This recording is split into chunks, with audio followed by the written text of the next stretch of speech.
Hello and welcome to our very first episode of our podcast, recording Arise.Works. And today we have a very special guest, a friend of mine, Chunck who I personally met on the internet, I think around a year ago or so, when you started to put out your tutorials on how to get started with Substance Designer.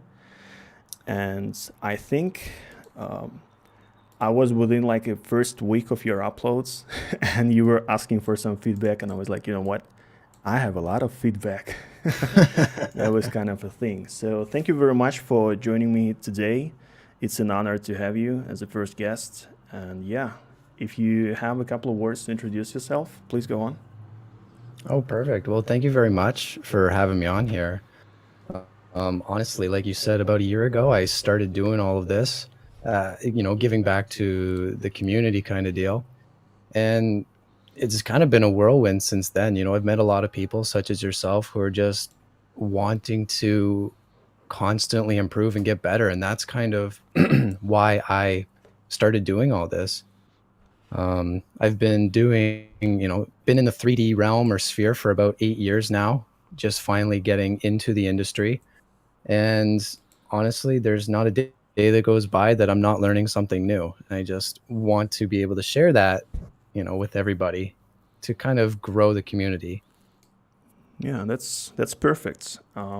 So let's say I don't know about anything about you or what you're doing, and I'm really interested. Like there are a lot of people today, tomorrow, on Monday, on Friday that just it's something clicks with them, right? They think, you know what I want to do? I want to get into the 3D. I want to learn all this stuff, and since you know firsthand, like I do, right? I have some ideas on that, how to get started. Like people usually are scared of getting started. So usually it's either I'm not good enough or this looks a bit too tedious or too much for me. So is there something you can tell people how to get started, how to get better, or how to get the first step at all? That's something, that's a good question. That is something that I am always trying to kind of circumvent, I guess. Trying to be able to get people into 3D and trying to, the way I put it is, heighten standards but lower the barrier of entry.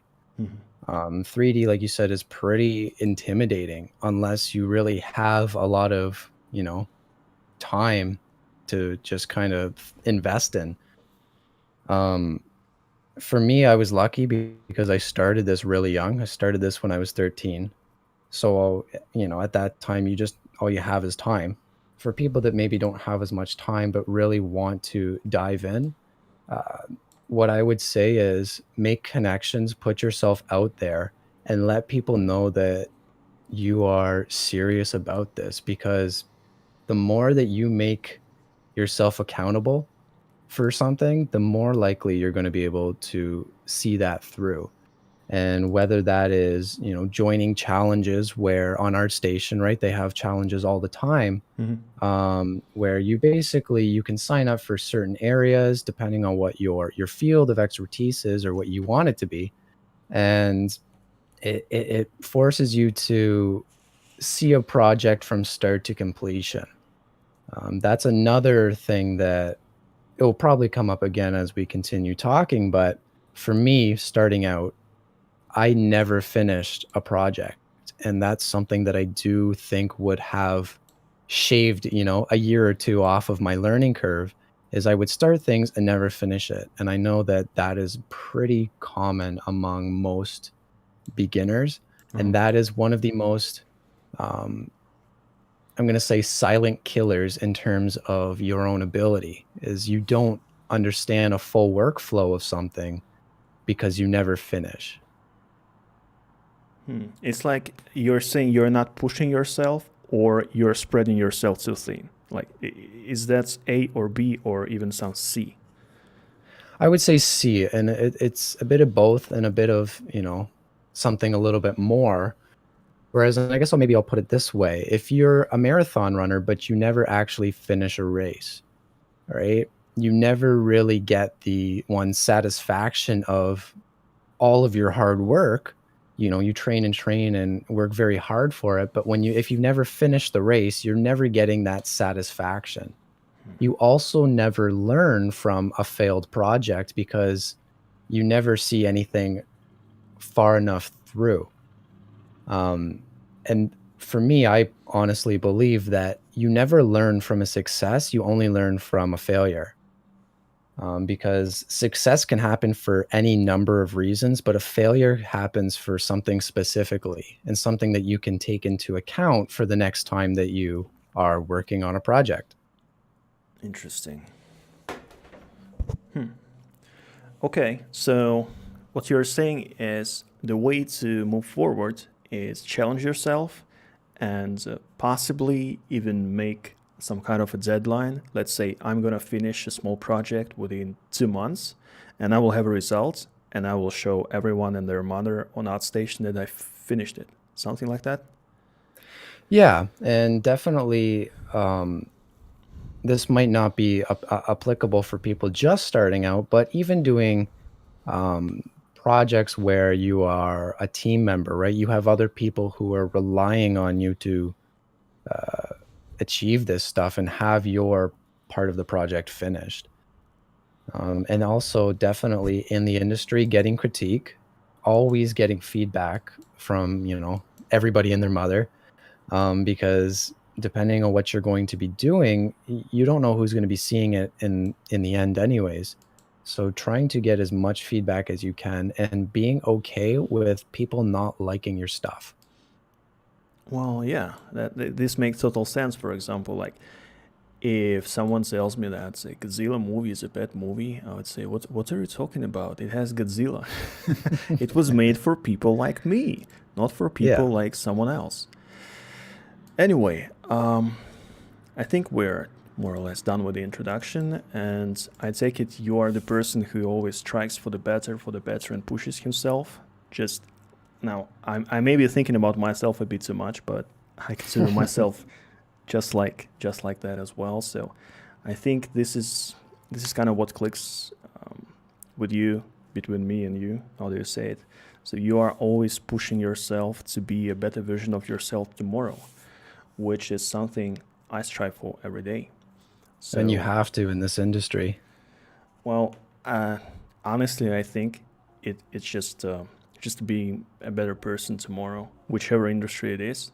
I think that's important. Like not just living your life because you just happen to be on the planet Earth in 21st century, Hmm. but trying to I don't know, not exactly like leave your mark or whatnot, but possibly bring some value to people around you and make yourself happier at the same time. I think that's kind of invaluable. Oh, absolutely. I would agree with that. All right.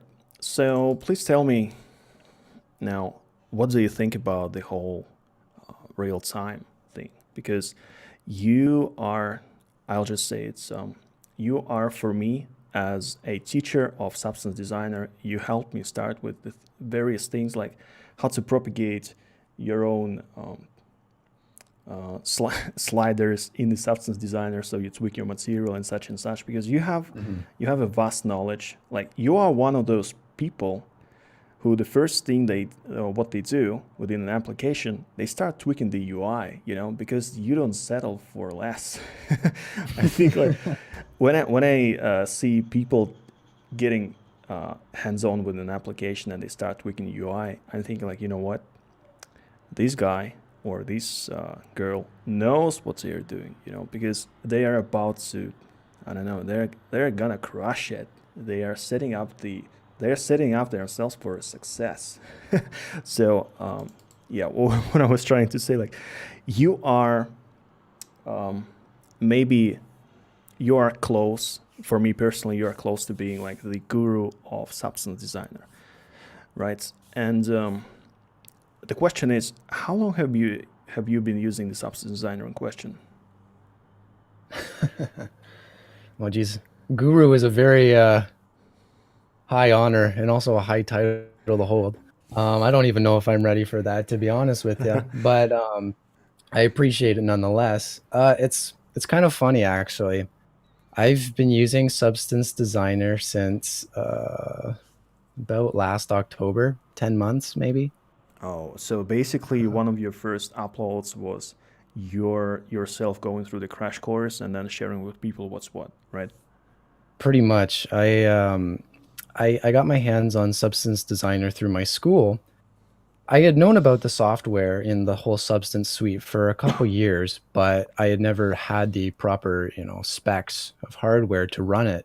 Mm. And so I got it through school and I had it for about 2 weeks before I uploaded my first trench mud tutorial. Well, that, that was unexpected. Interesting.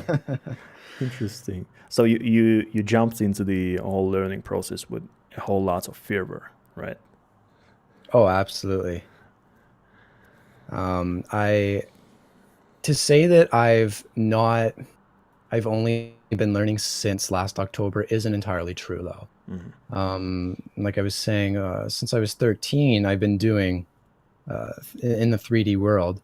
And as you can see here, in Blender, they've got their own kind of node-based shading slash material creation. I shouldn't say shading, really just material creation. Um, so over the 8 years, I've learned through Blender kind of what a node-based program is like. So Hmm. moving over to Substance Designer was definitely a lot easier than just learning it new. But for the bulk of where my substance knowledge comes from is, just scouring YouTube, just going on Substance Share, taking down, ArtStation graph breakdowns, and just trying to absorb as much as I can find and people are willing to just give me for free. Oh, interesting. Maybe you could recommend some other places to get started with Substance Designer. I mean, first of all, uh, your YouTube channel. That's Shameless plug, yeah. number one place to get learned, right? By the Oh, way, absolutely. uh, everyone should everyone interested in getting started with Substance Designer, first and foremost, should visit your Get Learned YouTube channel. So that would be super useful. Now, you're saying like various YouTube, but honestly, what is better about your channel is that you kind of have, I don't know, let's say a procedure of telling people how to do stuff. Because usually, like me personally, sometimes it's hard to get started with anything because people just jump around so much. They Mhm. expect you to know, again, they expect you, like, usually people think that others that view your tutorial, they either are intermediate users or just can read your mind, right? Because Yeah, that one for sure. usually they showcase something, and instead of actually using the thing, you're thinking, well, how did he or she did it? What is happening? I don't get it. So this is why I really like your videos in question, because you get from point A to point B in steps that are understandable for, you know, for people who don't know nothing about it. Just like I did nothing, I didn't know nothing about it. So your videos for sure helped me start it. So I guess that leads me into another question, like what it means to you to share these videos with other people, because like the first part of the question was, is there any other place to learn? Like you said, I guess the learning from ArtStation, maybe some Gumroads, right? Maybe there Mhm. is some course that you would recommend for people, like if they're committed, like they have gone through your stuff. What do you say? Is it enough to be the master, or is it enough to be like, you know what, I kind of feel comfortable, I'm ready for the next big step, like Josh Lynch or something else? What do you think? Um, to start off I would say another good resource is 80level.com. They have a lot of articles, Mm. just game development, animation, and all that, but they have a ton for Substance Designer as well. And I go on there quite frequently. In terms of, like better places to learn, milestones, stepping stones. For me personally, I kind of hope that my channel is just a stepping stone for everyone, and that there is a certain point with which they go, you know what, I'm better than this. I can move on from this. Mhm. Um, because I do think that you learn much better when learning different people's uh, workflows, right? You know, for people that only watch my channel, you're only learning my workflow and my thought process. And so all you're really doing is mimicking my pipeline. But when you start, you know, kind of stealing like an artist from other artists, you start to get a little bit of each person's workflow, and that becomes your workflow. Just stealing a little tidbit here, a little bit of that there, and you're constantly always developing, and you're creating your own art style even by doing that. Um, the reason that I started doing it from, you know, kind of a different perspective or a different way is when I started learning. Like I said, I'd been doing Blender for about 8 years prior, but when I started, you know, looking up substance designer tutorials, we had the algorithmic, you know, official videos, but they never really taught too much about, you know, just creating a material and learning what the nodes do. A lot of the time it was, you know, Wes talking about, you know, new technical nodes and like some things that they can do, but there was never really a hands-on application of like, oh, you can use the directional warp node to kind of isolate things and make it almost like a flood fill node. That's not something that you really learn unless you're making, you know, rocks or, you know, cobblestones like the last video I've done. Mhm. Um, and that's just not, you know, no fault to them, but that's not something that you really learn by just looking at, oh, there's a new node out and this is, you know, here's you know, three things it can do.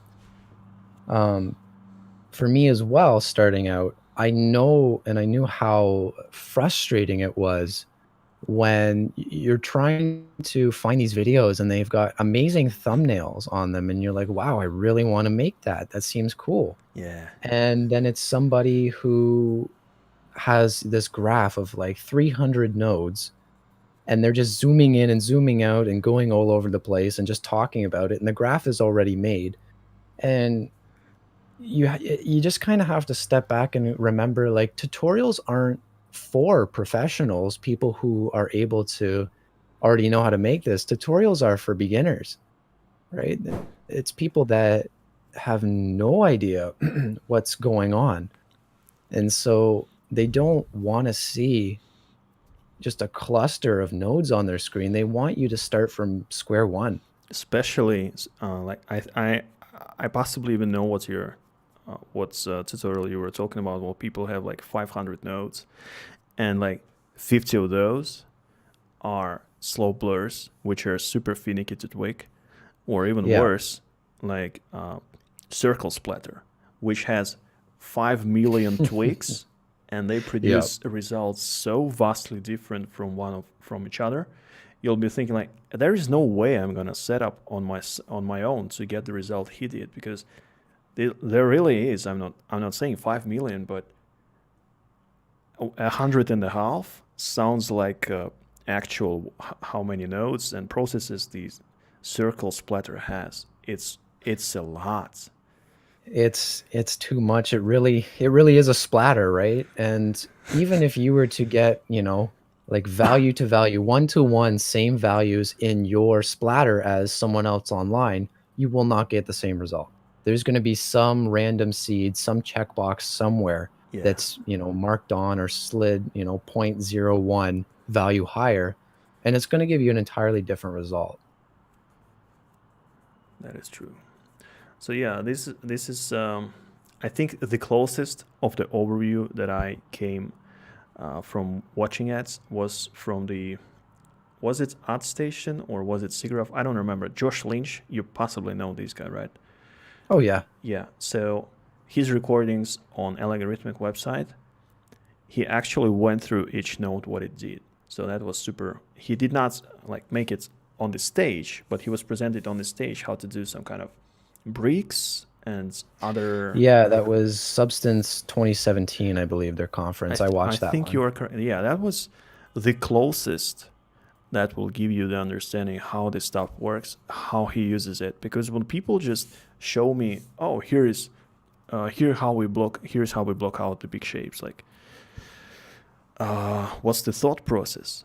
Because like it's like seeing someone painting super beautiful painting, and Hmm. you're trying to get, um, let's say, the same gouache paint, and you get the same brush, and you be like, well, how hard can it be? I'll just move my hands uh, inch per inch the same way they did, and the result will be the same, right? Well, this kind of feels the same. Anyway, we're getting a bit sidetracked again. What I was trying to Common theme, yeah. I was trying to say, like, I think I was getting super interested in your work as well when you first uploaded the video that was kind of short from yours. It's called "Wish You Were Here." I'm just gonna run it in the stream so everyone Okay. can see what's what.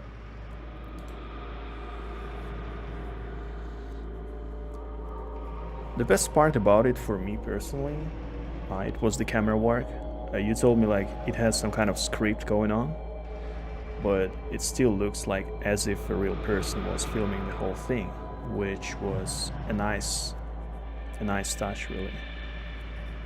Yeah, for that one, that was that one was actually a school project. And so what we were tasked with doing was that was in my environment design class. Mm. So we had a full semester, 4 months to create from concept to completion an environment. And as we got to the end of it, we were required to just have a first person camera walkthrough just to showcase the level for our teacher, so that he didn't have to necessarily just go in and play, 60 students levels and do all that. It was really just to showcase and highlight the highlights of your level. I said, "Screw that. I'm gonna do a full-on cinematic because I can and I want to." And like I was saying earlier, you have to find ways to challenge yourself. And up until that point, I really wasn't being challenged with school, so I thought, well, I'm going to do it my own way. And so what I did was Unity has this really nice plugin, which is now pretty much a base feature called Cinemachine, Mm-hmm. and it is absolutely completely robust in terms of what it can do. And I barely scratched the surface even in that video alone. Setting up tracks and carts and dollies and all that stuff, but it was just me going into Unity, going into the level, setting up a camera on a track, and then just peeling it away as it goes through the level. And then again, with everything, you do audio in post, you do video effects and all that stuff. And so it was really just a way for me to put together other mediums of like 3D and tech, really, just with bringing it into Audition, bringing it into DaVinci Resolve for video editing. It was just a way to challenge myself. And if you need to uh, kind of go out of your way to jam yourself a little bit and make a problem for yourself to ultimately overcome it, I'd say why not? Make your life a little bit harder so that you can in the future come up to the same problem and go, yeah, you know what? I've already done this once before.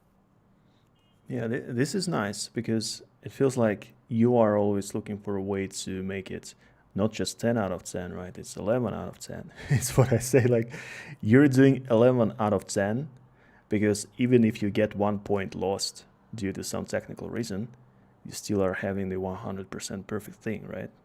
Absolutely. This is great. By the way, just slightly off topic, I scrolled a bit through down the comment section. I see myself commenting on it. and, and you're like, yeah, friends, I use the Cine machine, and you like the comment. I'm like, oh, it was 7 months ago. Can you believe it? And No, honestly. it took quite some time to set up the whole thing, the dialogue in question, because I think we were thinking about it since February or January. I think so, yeah. Everyone is just way too busy with non 3D stuff, I guess. Just can we give up the live thing and just go full on, put on the VR headsets and be like, you know what? Let's do collaborative design thinking. Which brings me to the next point, by the way. How do you feel about Unity progressing? Because I'm not sure if you have watched Huanjing Soon, the RTX unveil, Yeah, but I seen a little bit of it, yeah. okay, so just for everyone who is watching the stream or watching the recording, I'll go to NVIDIA, GeForce.com, and somewhere over there, you can pre-order. Somewhere over there, like the new technology. How do you feel Unity? Now, this is kind of polarizing, and possibly a lot of people will throw potatoes at me for saying this, or maybe I'm just stirring up the holy war for the sake of the clicks and views, But the question is, why Unity? Why not Epic's Unreal Engine 4?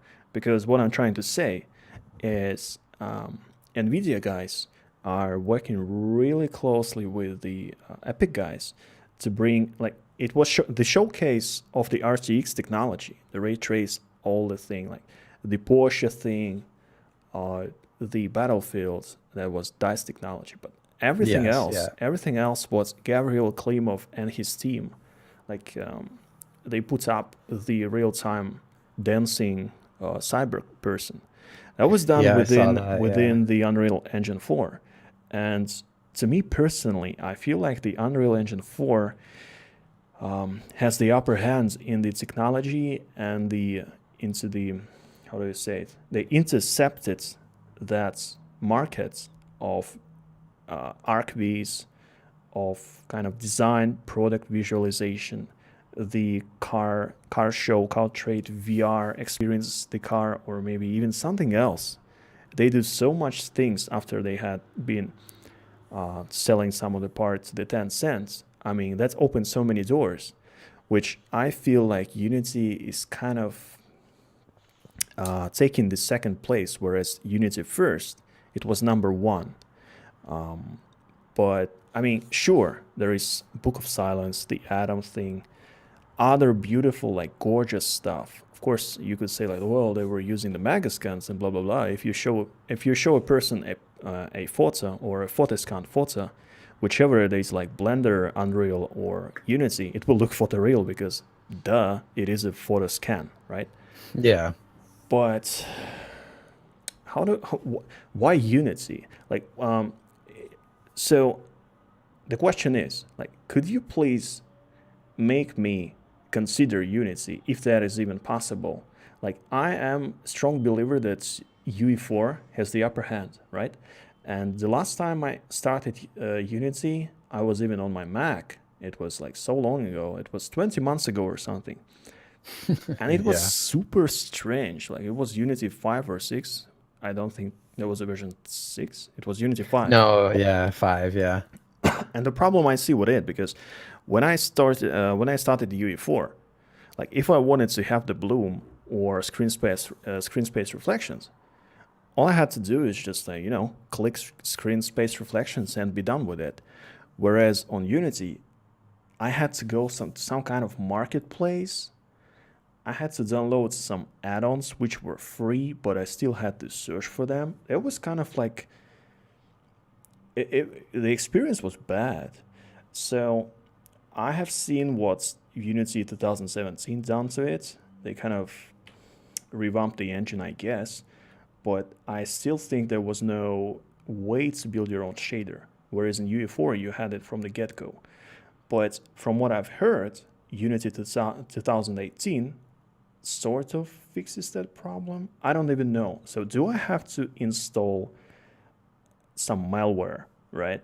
Which feels like malware because just you have to search the whole internet to make screen space reflections, which it's like, why is this even a thing? So does that progress? Uh, well, 2018 definitely looks amazing. I wouldn't really know because it's not really actually out yet. Like it's not usable.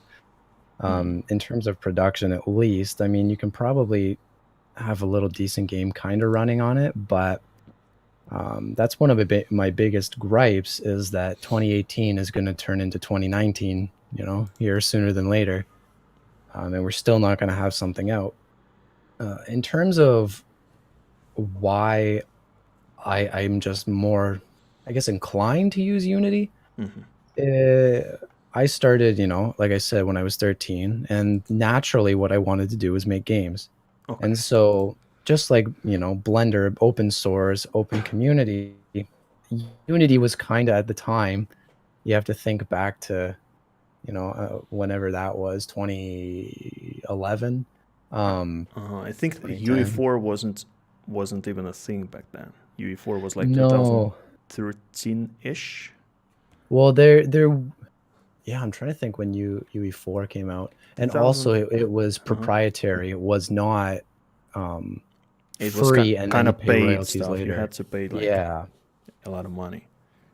Yeah, and so at the time, Unity was kind of the only, not the only, but the only real choice of engine that would kind of get you anywhere, I guess is the idea. Because there were, yeah, studios at that time that still did use Unity. And as much as it was considered more of a, a starter learning engine and an indie engine, it was still an engine. Um, Me personally, being an artist, I have really no allegiance to an engine because my allegiance is to my 3D application and my texturing applications, right? Where I make my art. The game engine is kind of the end of the day, just how my art's going to be rendered and seen. And I think Unity is definitely on par with, the fidelity that you can get out of Unreal. It's just you'd have to know in Unity, you have to be more knowledgeable of what you're doing and how you're going to achieve it, where it's not right out of the box like a lot of Unreal is. Mm-hmm. And I think that's good and bad because with Unreal, right, it's pretty easy to make things look, great. You bloom, get some vignetting, gets your, screen space, your ambient occlusion, and all of that. But there's also, like I said, with Unity, you have to be a little bit more knowledgeable because it's easy to not know what you're doing and blow that out, right? Your bloom just makes everything look like it's just been airbrushed and, throwing lens flares and different things everywhere. And it still requires some technical understanding of what you're doing. So it doesn't look like an Instagram every day, right? Yeah, exactly. You don't want your game to look like, unless that's your mechanics, your style, you don't want it to look like you're an Instagram filter. Okay, okay, I get it. Probably next a bit technical question would be, what's up with the tessellation and displacement in Unity? Because, like you said, for me, the game engine is just a way of rendering my stuff. Because, um, uh, contrary to popular belief, I don't have 50 GPUs and a stack of 1,000 CPU rendering server racks. You got like a render farm, yeah. Yeah, yeah. I mean, I have it, but I turn it off, right? It's just, Yeah. why pollute this stuff? People try to breathe the fresh air and such and such. So while we are transitioning to the sun-powered uh, ways of making it work, I turn it off. So this is why I'm considering Unity as a render engine. Maybe stick with UE4 because it's just kind of, I have to click less. But like you said, Unity is getting there. It's actually not getting there. It's already there if you know what you're doing, right? Absolutely, yeah. But for me, when I read this stuff on their website, it's like, Next programmable scripting render pipeline. Like, I think I know the words. Each word, I know what it means, right? Mhm. But when they are constructed in a way that they construct it on the website, like programmable rendering pipeline engine thing, whatever it Mhm. is, I'm thinking, well, this sounds super scary. I'm not even sure if it's worth it to check out Unity anymore because previously I had to install some add-ons and now it's new thing and it sounds even more scary and I don't know what it means. You know? Yeah, you and me both, man. You and me both. I mean, I kind of know the difference between the deferred shading, the ray tracing, the forward shading, forward rendering, all this stuff. But when I hear like programmable rendering pipeline, I think, well, I'm not gonna do the Python thing, the C sharp, C++, whichever it is. I don't even know. I don't want to know. All I want to do is render pretty pictures, make them look good, and tell a story using this engine. So this Mhm. is this is really confusing to me. This is why I'm thinking of Unity still, but after reading the new features, like now you can write your shaders or whichever. I'm like, I don't want to do that. I just want to make pretty pictures. This is what UE4 solves for me, especially if you're using it with the stuff like Houdini. Because recently people at Side Effects, the developers of Houdini, they have been having people from the actual game industry develop tools within Houdini for exports into Unity and UE4. And UE4 will have a new particle system which is called Niagara, and it gets the all of the stuff like the vector information for the flows and yada yada such and such for particles. They get it from Houdini.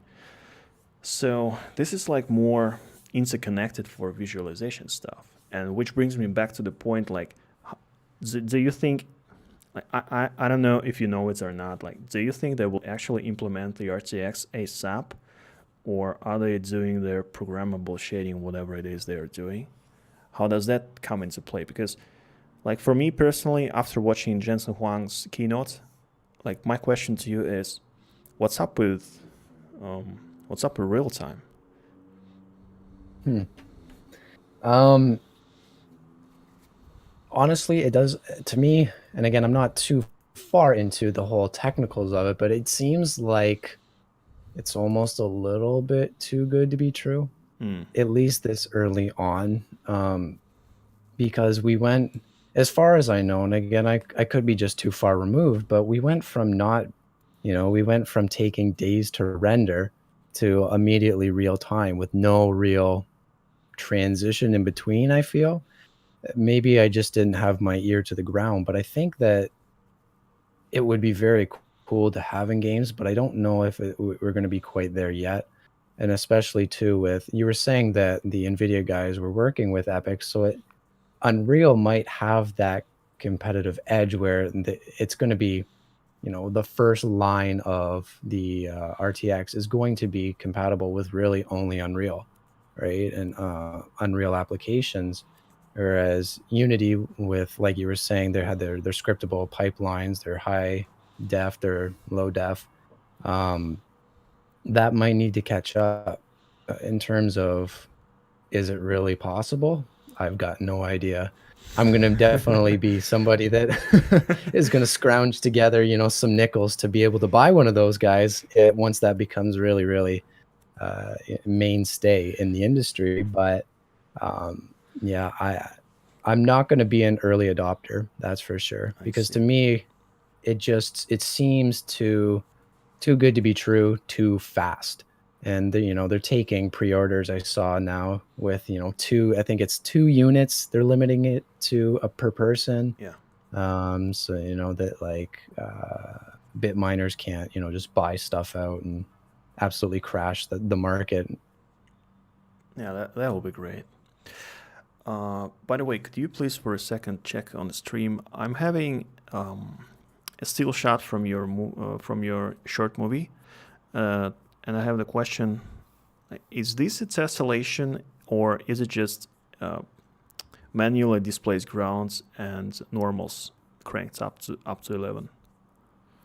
Yeah, that it would be the second one there. So the guy that we're looking at, it the way that we did it, I kind of had to I did it through school, like I said, and so we were being taught a certain way to displace geometry. So we were creating height maps, displacement maps in Photoshop, laying that out, and then applying that to a mesh.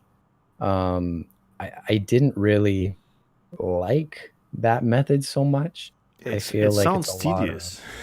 yes, yeah, and, that's it's why, this project was kinda one of my gripes, but I did it nonetheless. Okay, Um, but yeah, so what we did was just go into Photoshop, draw out a height map. Imagine drawing a height map, it was awful, I know. and then yeah, and then I took it into Blender, and then I added it just to a highly subdivided mesh. Oh, okay. And actually, the walls and the floor are 2 separate meshes, but Oh, but they we don't blend see it. together nicely. Okay, Yeah. you masked it with the stones or something? What I did was I created it as one mesh, and then I went around and basically just ripped the vertices, so they're just vertices overlapping each other. Mm, So I basically did take one mesh and then just rip it. So it at one point was one mesh, and that's why there's no seams.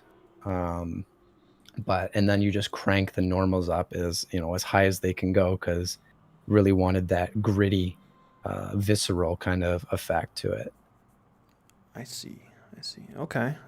Okay. That was pretty much what was interesting me. I read somewhere that Unity has possibly the mesh tessellation thing, which is better than the Unreal Engines. But yeah, I guess there is more reading to be done, which is I don't know. There's always more reading to be done. Yeah, this is the fun times of being a 3D artist. Anyway, which brings us, I guess, to the main dish of our today's talk and podcasting, which is, I think, you teased me with your workflow of getting stuff done with Substance Designer, Blender, and Unity 3D. So if you Mhm. could share a bit of that knowledge, how to get started, which keys to press to make things look awesome, that'd be great. I will now switch to your screen share so we could enjoy the show. Alrighty.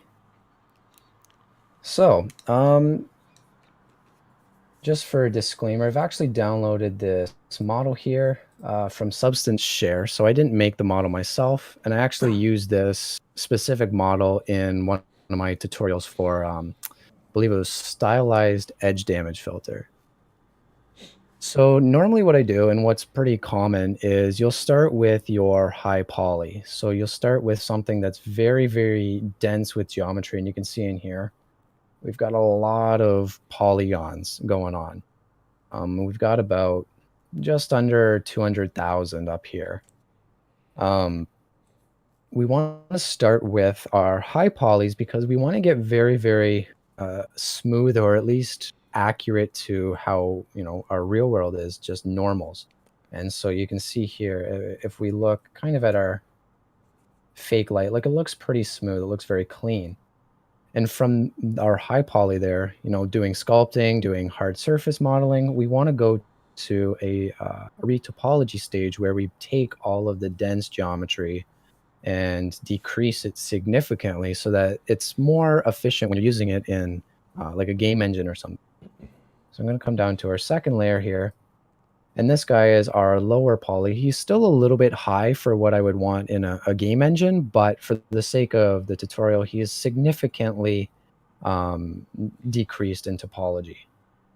Interesting. And so, Could I just intercept you a little bit yeah. with a question? Like, was the initial model? I assume that's sub-D modeling technique, right?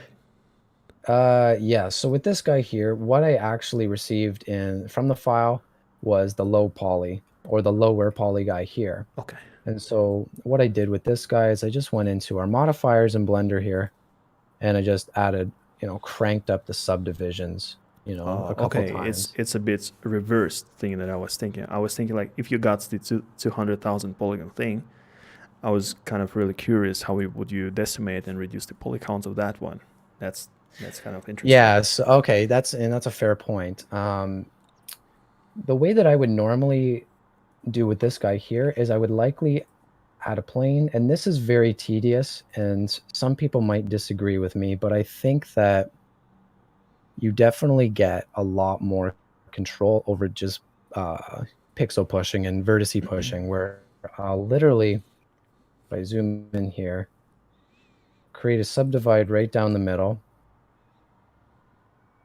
Going to remove these vertices here. I'll add a mirror modifier on top of this guy. I won't come down to our snapping here. Make sure to turn our snap during transformation, and then I'll go to face. And so now whenever I just move a vertice, it's going to snap to the face of whatever geometry I have as my high poly. And then I'll start pushing out like vertices and all that stuff. Oh, if I just move this guy up, pop. And then I'll start creating geometry this way, extruding, go around in a circle here to give myself kind of just the kind of outline you can see of the top here. And from there, what I'll do is just keep extruding down, giving myself a bunch of different faces. And you just want to really try and create almost like a skeleton, is the way I see it, of your geometry, where you're just heavily reducing the amount of vertices that you have, because we're going to be able to bake different geometry, different maps from our high poly once we get into Substance Painter and we start actually painting on our textures. And so you can see in the couple seconds there, I've already created this kind of top cylinder here with this many vertices and this many faces. And so that's basically what the retopology phase is. Again, there's a lot of software out there and a lot of add-ons like Instant Mesh in Blender, where you can just export your high poly and just hit a switch and it will decimate it. We can also look at one here in Blender called the decimate modifier, and I always have a hard time finding it. There we go. And we have a couple different methods with geometry that has been subdivided, like this guy here. If we take a look, it's all square geometry. There's no triangles or anything. So I tend to use unsubdivide. It just works a lot cleaner. And I would do something like 4, and you can see it's keeping the same. We're getting a little artifacting there, but it's keeping the kind of the same resolution throughout the entire thing and just unsubdividing it. And you want to make sure that you also keep a factor of 2, because if we go down to 3, it should, you can see it starts to turn the geometry sideways and kind of give it a spiral. Whereas if we go to a factor of 2, you can see it keeps it pretty much square and straight up. So it So I makes try and keep a sort factor of of makes 2. it diamonds, right? Yeah, exactly. Okay. And so what I would do is I would even start sometimes my my topology, my retopology, by just adding a decimate, duplicating the high poly, creating a decimate on that guy there, and then kind of just doing what I was showing earlier, where you have your snap tools and you start, moving different vertices around that are kind of the same shape and silhouette of your high poly. And that gives you a really good base. Again, some people might think it's a little too tedious, but when you're trying to make a nice clean, render or mesh, why wouldn't you want full control pretty much over every single vertice in your mesh? Well, the question is, sometimes, like if you have one landmine, okay, it's fair. But imagine having 5,000 stones, right? You don't really want to UV every one of them and retopo every one of them. So the question would be, do you think it's no? I'll try to rephrase the question. Do you think it's important to get as low as possible from the get-go instead of going through the retopo thing, which is tangential to the next question? How do you feel it is important to actually do the topology in the first place for your rendering with real-time engines? Because what I feel, like if it takes a couple of hours to retopologize a thing, and a couple of hours, let's say it's just some not exactly super complex thing, because maybe it might take you 5 hours to retopo, I don't know, some kind of machinery or some kind of Hmm. Android or whatnot. Like you could use those 5 hours to set up your lightning scene or add like volumetric effects or pre-render some imposters to make like fluffy clouds and whatnot. If you're working alone, that is, that I'm saying. Like if you have Hmm. a team of 100 people, well, why not start doing the Assassin's Creed then instead of like videos, short videos? But is it even worth it? Because like, sure, 200,000 polygons for this kind of thing is just, it's a bit too much. It's way too much. But if it's like 20,000 polygons, and usually people are, no, this is way too much. We have to have it like 2,000 polygons tops and do everything with normals or live tessellation or whichever technique you're using. What I'm Hmm. saying is it even worth it?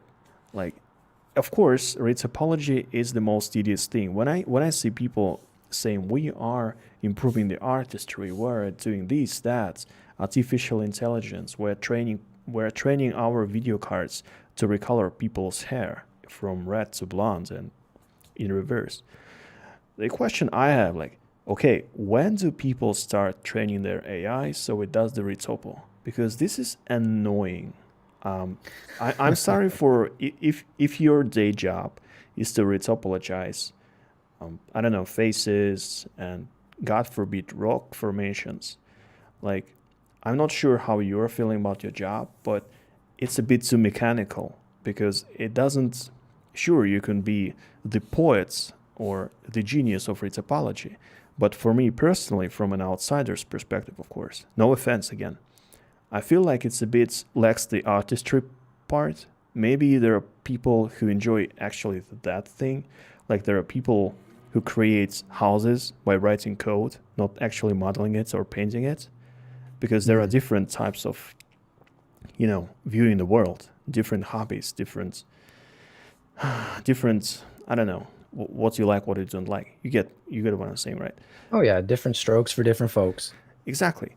So maybe you like retopologizing, but for me personally, it lacks the artistry.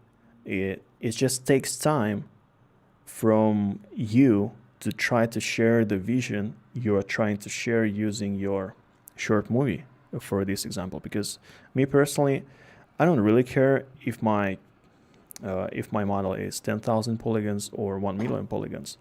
If it renders and doesn't crash, it's cool. If it crashes, well, I guess it's time to hit the shop and buy more half terabytes of RAM. You know what I'm saying? Yeah, absolutely. So maybe it's even be more worthwhile use those 5 hours to get a part-time job, you know, at the local shop and earn the whole month of money worth buying half a terabyte of RAM instead of doing every single day 5 hours of retopologizing.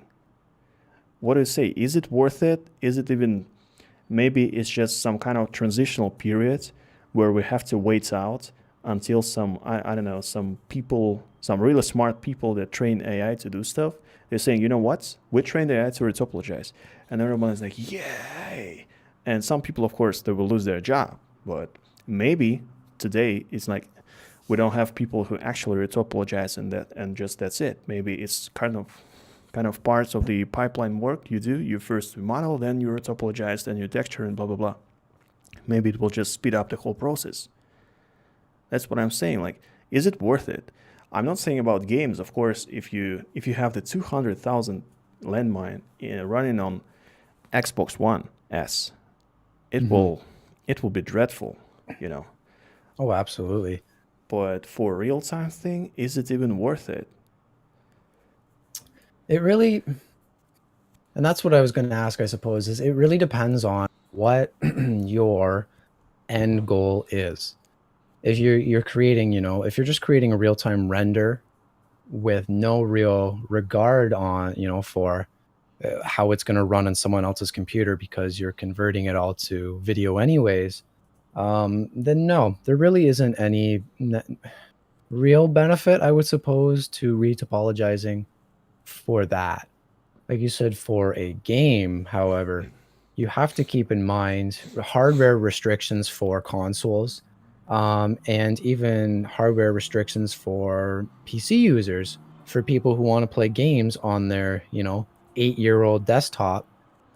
They're not going to be able to run games that have, a trillion polys throughout the entire thing. Retopologizing is really more so an art form for video games, just to allow things to efficiently run on different hardware. Rendering, animations, stuff like that. It doesn't really matter because it's kind of a one and done anyways. With, like if you're rendering a scene in Unreal, you've got some camera motion, right? Maybe you're coming up close to this landmine or something. It's kind of your centerpiece. You really want it to be, a couple 100,000 to a million polys because you really want to get up and close and personal with it. And so you really want to see some geometry and see, like the fidelity doesn't get kind of grainy as you get closer. Um, but you would be seeing that up close in an animation.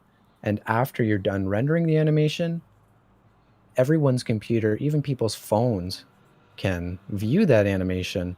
And so it doesn't really matter how many polygons this landmine has when you're watching it on your phone, because it really has no effect on it. Now, if you can notice kind of a slowdown in your render or your animation because of how many polys there are in a specific item, it might even just be worthwhile, taking a look and saying, okay, maybe I don't need that, you know, 10th subdivision surface or turbo smooth or whatever, right? Like I can settle for 9 as well, you know. Not 10, but 9. It's Yeah. okay. I gotcha. Now, which brings me to the initial idea, like seeing this landmine, it's good and all, but I'm thinking that the whole sub D modeling thing, hopefully it dies out really soon, because like when I see those bevel edges, right? They're done with supporting loop cuts, loop edges, right? Hmm. Using the sub D. But how I would do it, instead of even doing the whole sub D thing, because like, oh, thank you, now, no, please. What I would do is those little vertical things that cut out through the whole cylinder shape. Yeah. What you would Yeah. do actually is you would have them super sharp, but then Yeah. in the, I don't know which Blender you have, but Blender Daily Build, it has the bevel shader, which Yes. fixes Yep. the whole thing. All you have to do is just plug in the bevel shader, make it 12 or 16 iterations so it looks not bad. Then you place it 0.1 of the whiteness, and you're done. There will be, I don't know, 8 polygons making the whole thing, and it will still look great. So what I'm trying to say, maybe it's time to forget about the whole sub D thing.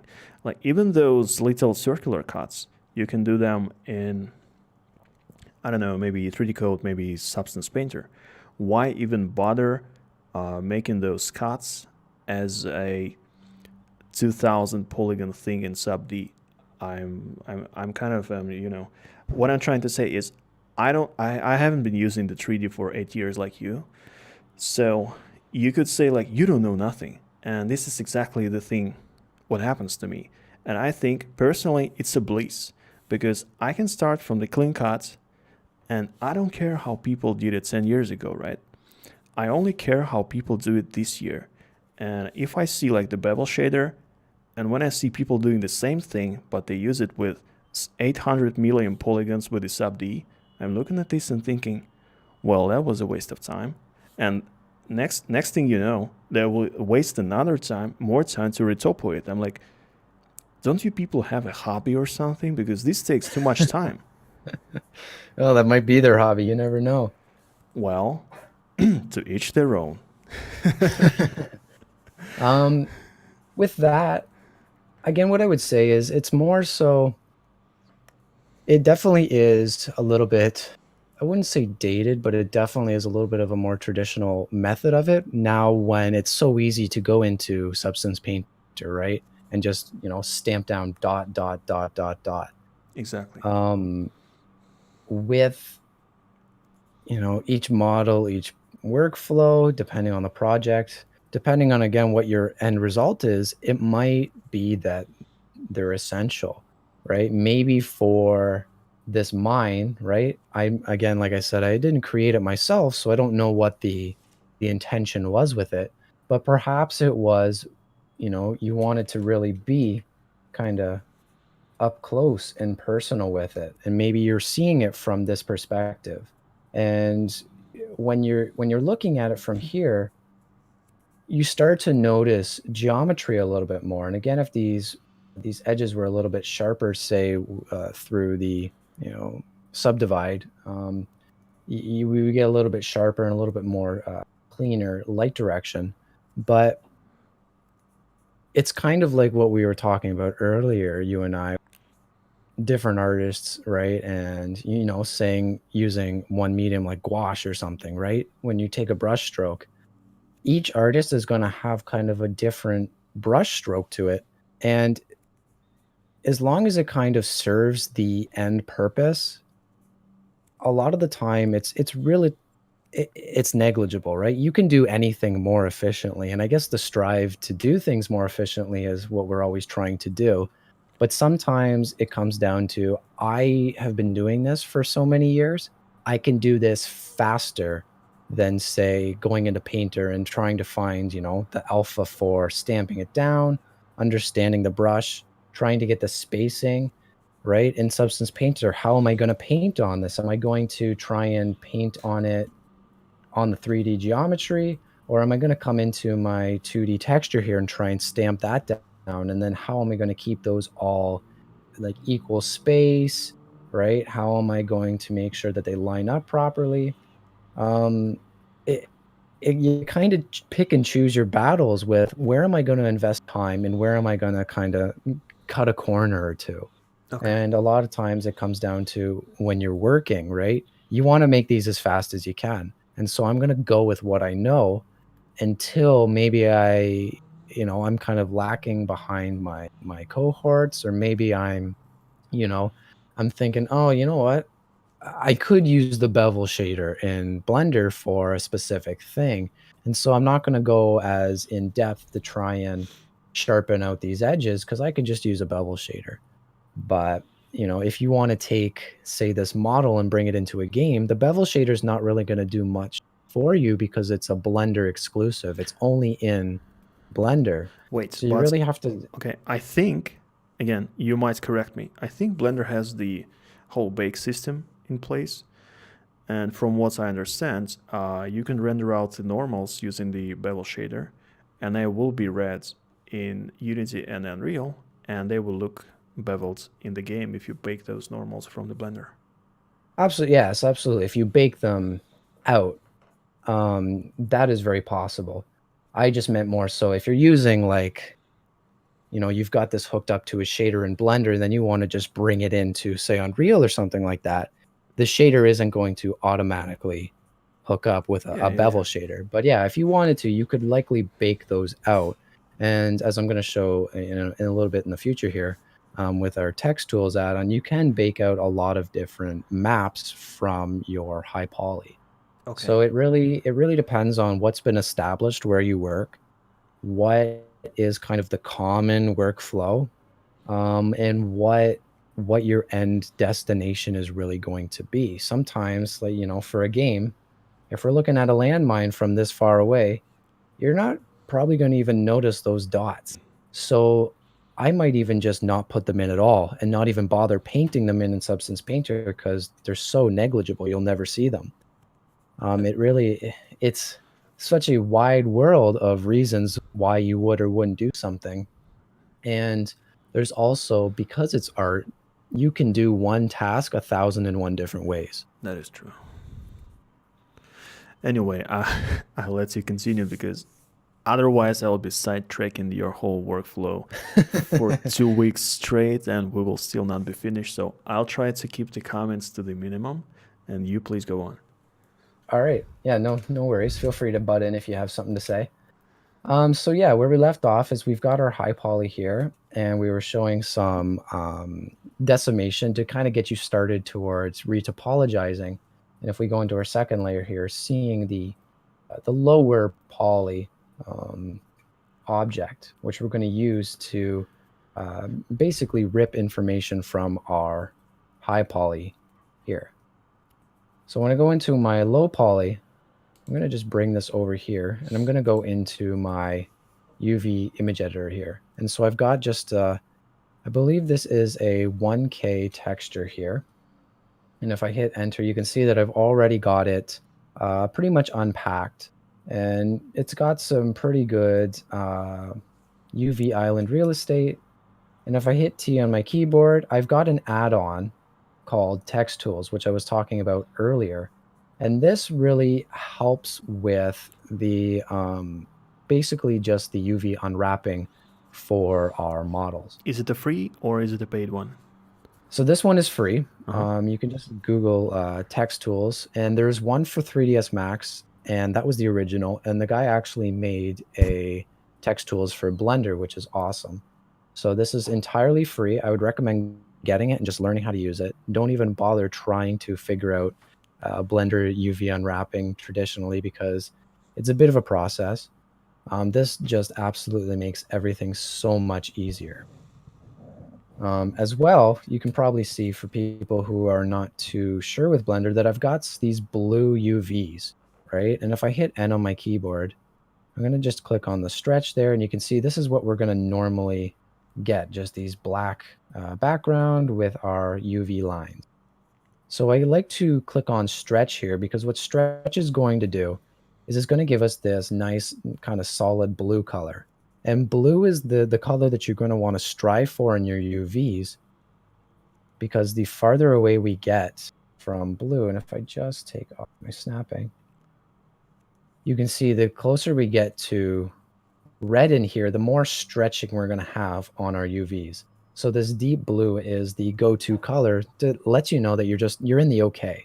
Okay. And you can see down here. A question Yeah, go for it. from someone who doesn't, let's see, who doesn't know why stretching is important and how does it affect the actual rendering in the Unity or Unreal? How does this, what does this do? What does stretching have to do with the my model and rendering?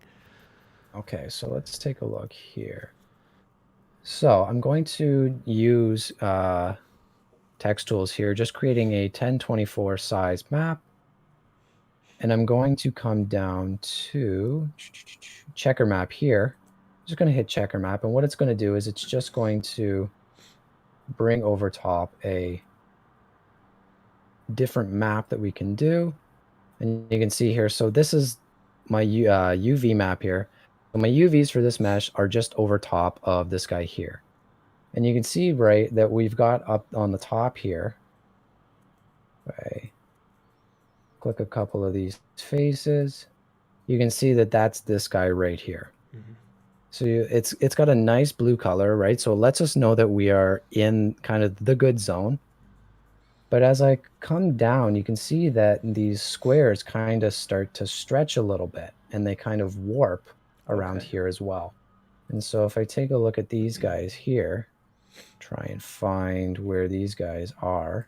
So these guys are down here. You can kind of see that they're not just the solid blue, but they have a little bit of gradient to them. And I'm trying to see in the thing, you can kind of see the gradient, right? There's a little bit of, okay. So there's a little bit of gradient, which indicates that there's going to be a little bit of stretch. And if we go to one of the holes here, so it's this guy right here, you can see that the square is not nice and uniform like up here. but it's a little bit warping and stretching and bending a little bit. Yeah, I can see it. So what UV stretching is basically when you unwrap your material here, or your mesh, sorry. I'm so used to substance designer and calling everything materials. Um, you want to make sure that they are kind of like you're unfolding, like, like in elementary school and primary school where you would fold up, paper to make a cube, right? Kind of like a paper kite kind of deal. Yeah. And when you unfold the cube, you kind of get that T shape. You kind of think of it kind of in the same way. And I've had people even explain UV unwrapping to me as creating clothes, right? Where you get your fabric and you lay it out just in a kind of a 2D or a flat way. And then it comes together at seam points to make a 3D object like this one here.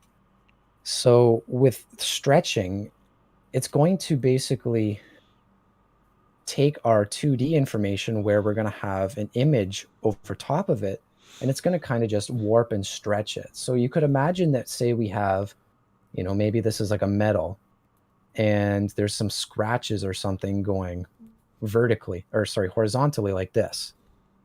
Because we have our UV kind of stretching down like this, we could probably imagine our scratches as kind of going a little straight and then like dipping down a little bit and then going straight, dipping down a little bit. And it's not going to look correct. And when I bring this into Substance Painter, I'll try and draw a little bit more focus on it and see if we can kind of try and get it to show where it's stretching. Okay. And so you can see here too, with our green color, we've got very, very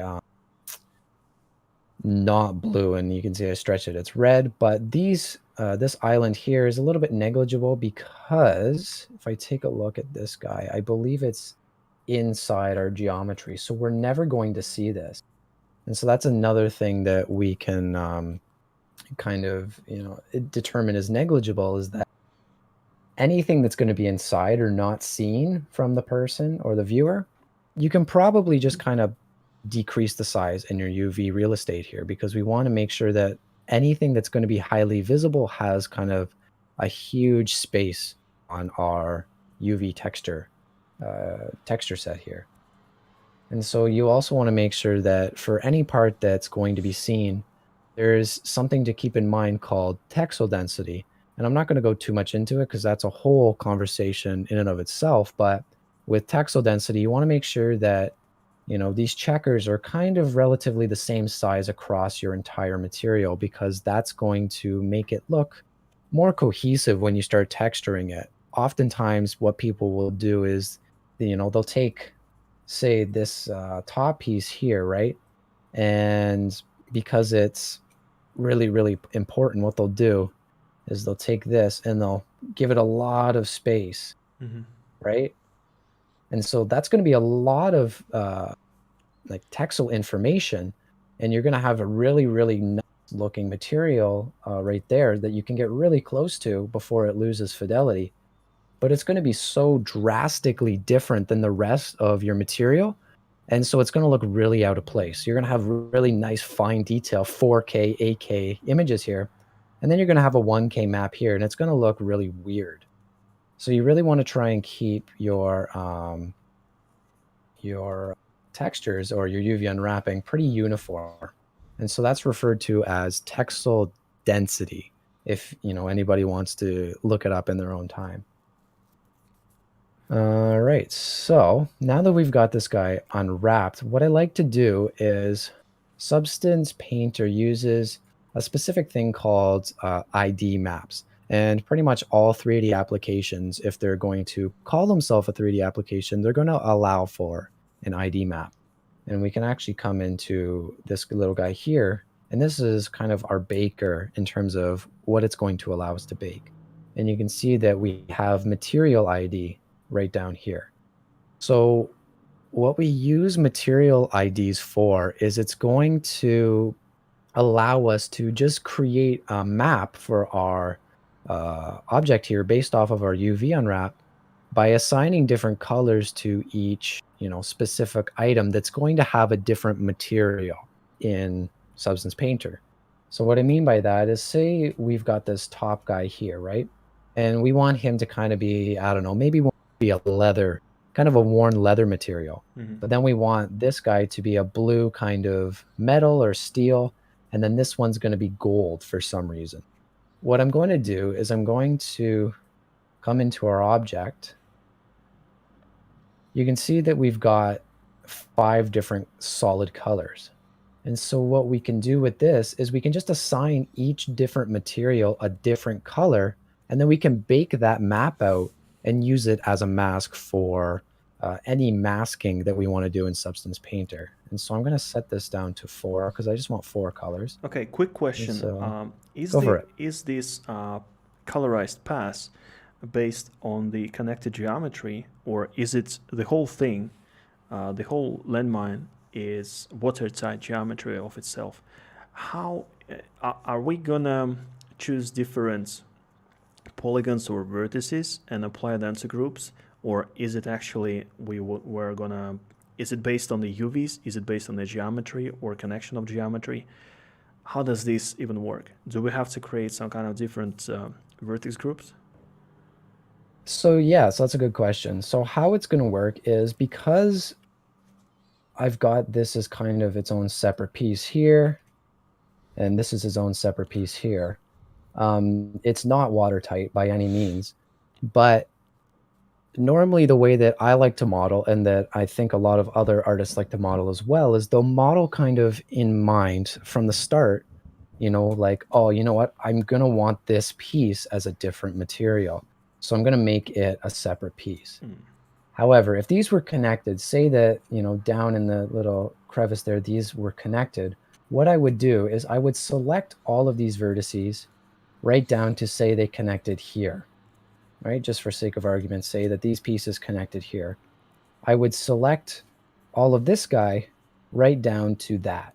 And then I would just assign this a new material with that color. So it's only polygonally, I guess, oriented in terms of, what I'm really doing is I'm just taking each face and I'm going to assign each specific face a specific color. Okay. And so if I select this guy here, it's probably going to make my entire material red there. And so what it's really done is it's just selected my entire thing and created a red material. And so you can see I've already kind of done this before. So I'm just going to delete these guys right now. And we'll just pretend that we didn't have those guys there. Yeah, we didn't. Yes. And so what I'm going to do is I'm going to say, I want this guy, a different material. So I'm going to select him. Again, if these were connected, I would just go up to whatever vertices that I had selected there. Say it was that one where they connect. And then I would say, okay, and these are the only ones I want to be this certain color. I don't want the rest of this to be that color. And again, it's only polygonally oriented. So I'm going to hit blue on these guys, and you can see, so now it's just taken this geometry here, this mesh, and it's made it all blue, and it's given it a separate material that is blue. Mm-hmm. And so as I continue down, making sure that I don't have anything selected, I want these guys to be a different material here. If I drag them out there, their own separate mesh, I'm going to make those green. And so we've got that going. And so now I want to isolate these guys here. And instead of just selecting them all, I'm going to just select this guy and make him yellow. Oh, that's a neat trick. Yeah. So, if you have a lot of work to do, where there's a lot of, single geometry that you have to select, I would rather select play a game of making the fewest selections as possible. So I'm just going to take that guy and switch him. Because with these colors, you're not locked into any specific, red is a leather, blue is a metal.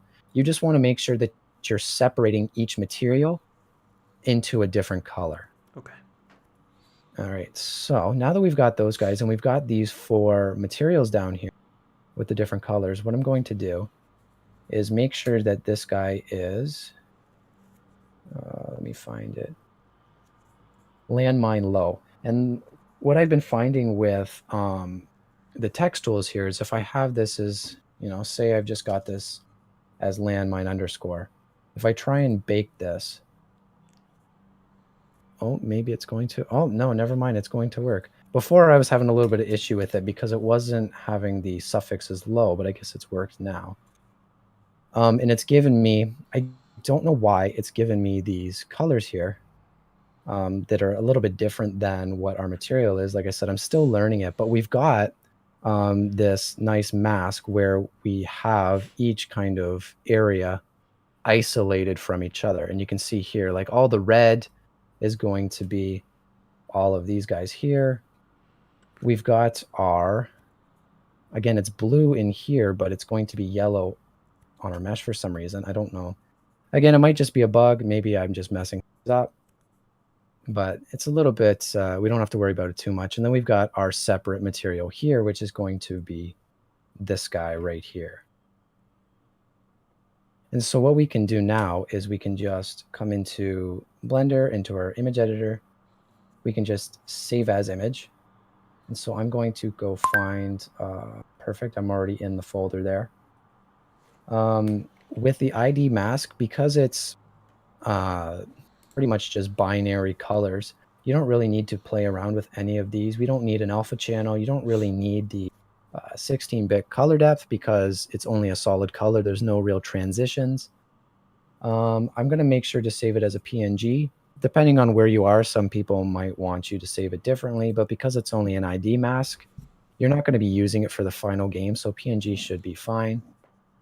And you can save it as whatever name you want. I'm going to save it up as a PNG. And so now I should be able to just come back to our high poly here. And I want to export both our high poly and our low poly. And so I'm going to go to the high poly first. And I'm going to go up to File, Export, and I'm going to save it as an FBX. And so Blender's got a bunch of different options for FBX, but really the ones you only are going to care about is you want to make sure you're selecting just the mesh, only the selected objects, and you can see that I've made sure to select just this object alone. So mesh, selected objects, and I just come into here to make sure that it's going to apply all the modifiers so that I'm not having, a Boolean modifier or a decimate modifier on it. It will actually apply it before it exports. I'm going to remove the armatures and any of the animation because I don't have any animation on this object. Not that it would make a difference because I don't have any, but I just make sure to do that as kind of a fallback. I also want to make sure that I'm labeling this accurately so I know what I'm going to do, and I'm just going to export that guy. And so I'm going to come to our low poly here, and we're going to have to do a little bit of cleanup first before I export it, because right now we've got these 4 different color materials on our object. And so Substance Designer, the way it works currently, and they might change it in the future, but is it brings in your mesh with each separate material, and you can't actually compress each texture set down. So if I was to bring this in, what it would do is each red material, so our blades here, would have its own texture map, its own completely different texture map. And then the blue, whatever we've indicated as blue, I think it was this guy here, the yellow here, it would have its own different texture map. And so what you would have to do is you'd be working on 4 different texture maps, and you would have to go back into Photoshop or Affinity Photo or whatever, and basically just crop out the different materials to put them all on one texture. And you would have to do that for your ambient occlusion, your roughness, your metallic, your albedo. And so it's kind of a hassle. So what we want to do is we just want to create a new material, and I've already had one called mine. And I'm going to come into our low poly here, select all my vertices, and just hit assign. And so it's going to bring it back to one uniform color here. And so now we've got just one material and one texture set that it's going to work with once we get into Substance Painter. I think I was saying Substance Designer. I meant Substance Painter. So we want to go up to File, go to Export, and FBX. And just like we had with the high poly, we want to make sure we've got mesh, selected objects, making sure apply modifiers, and that's looking good. So I'm going to come in and I'm going to name this low. And so now we've exported both our low poly and our high poly, and we've also got an ID map. So I'm going to bring that down and I'm going to open Substance Painter.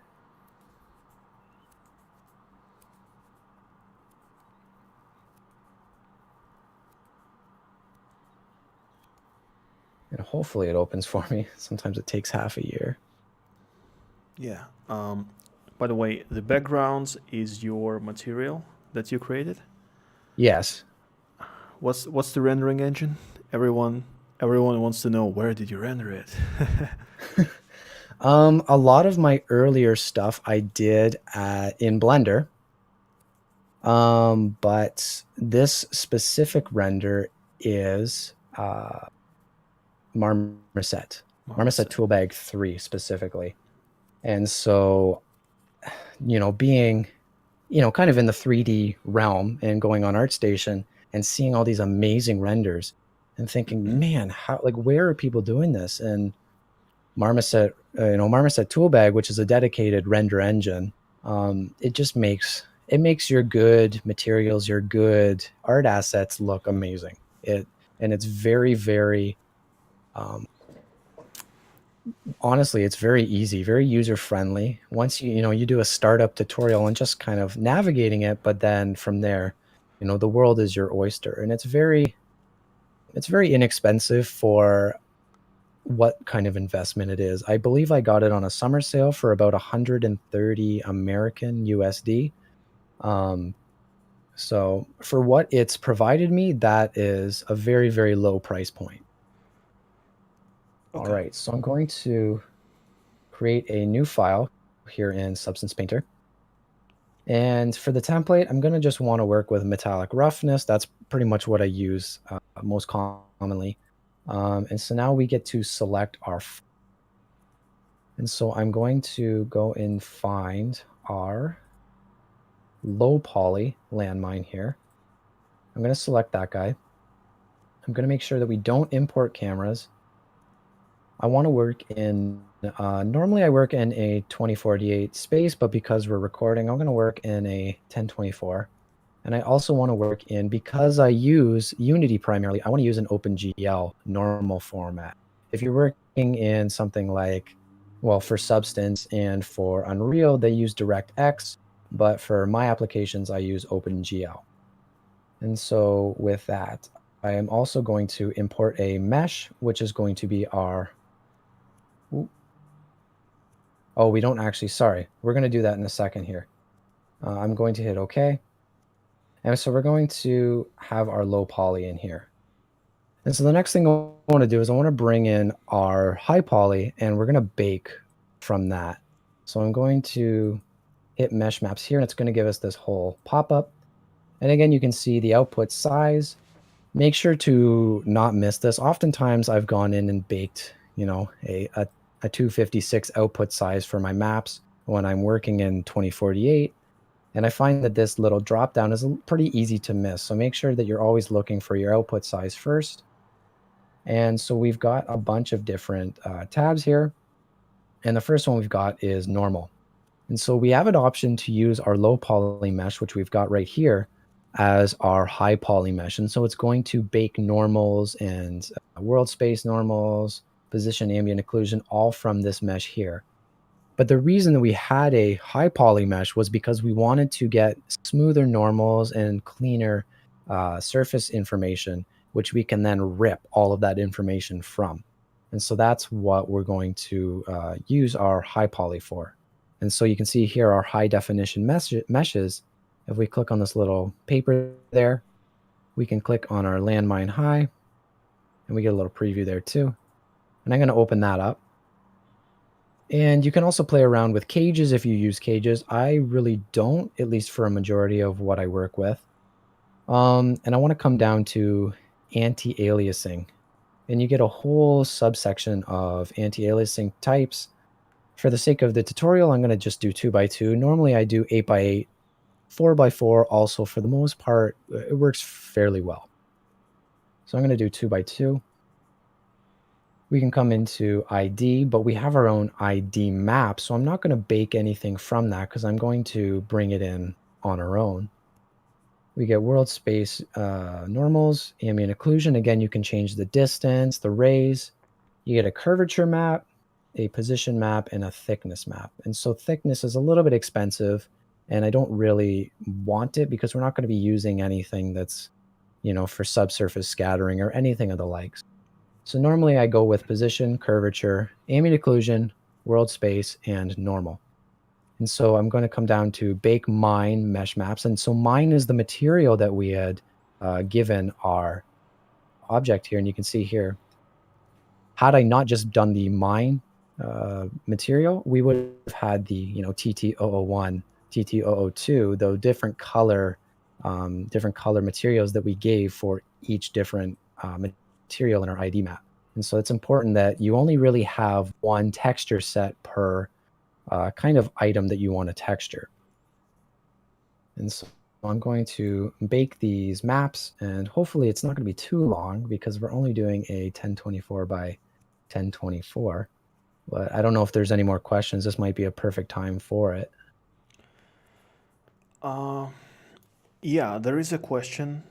Now, from what I understand, now you're gonna get me up to speed with this one. I think painting within the 3D view and painting over the UVs in Substance Painter is kind of a different thing because if I got it right from the developers, you're using the painting in the 3D view as a projection, and then you can switch different UV maps or whichever it is in the UV space.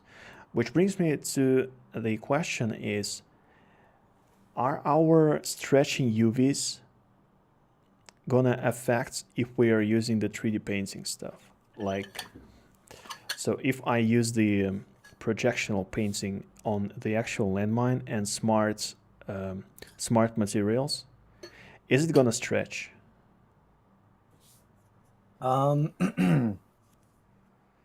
Yes. So with UV stretching, it will be regardless of what method or what materials you're using, it will occur. Stretching is both caused and eliminated in the actual UV unwrapping stage. Now, in terms of how much stretch you're going to, notice, that's really dependent on where it is on the object and how much stretching is actually occurring.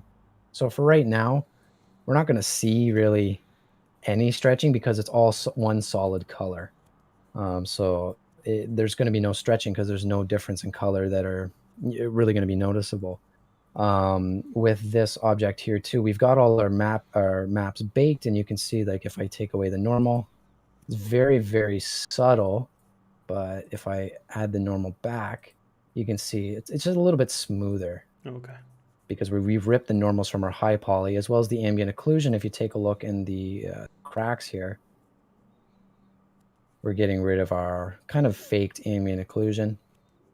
And you can see down here too, it says select ID map. And because we actually have created an ID map, I can just go ahead and I want to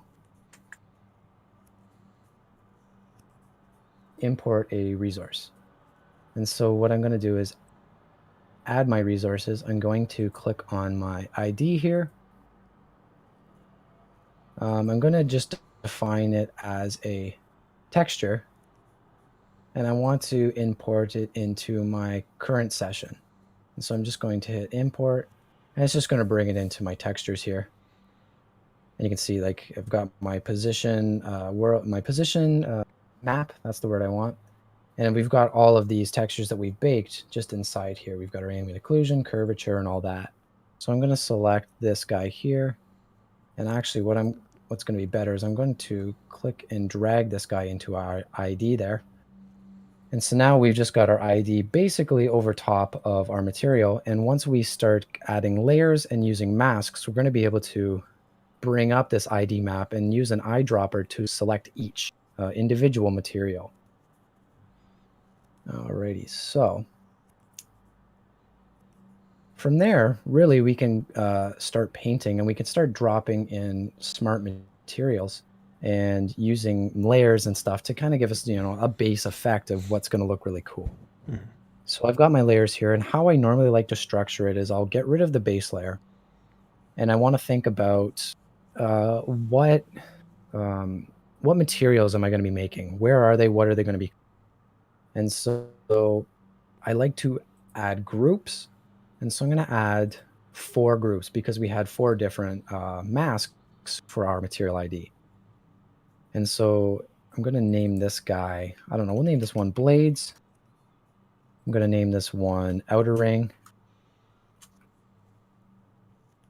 We'll name this guy inner ring. And then this one's going to be centerpiece because I don't know exactly what materials I'm going to really want these guys to be.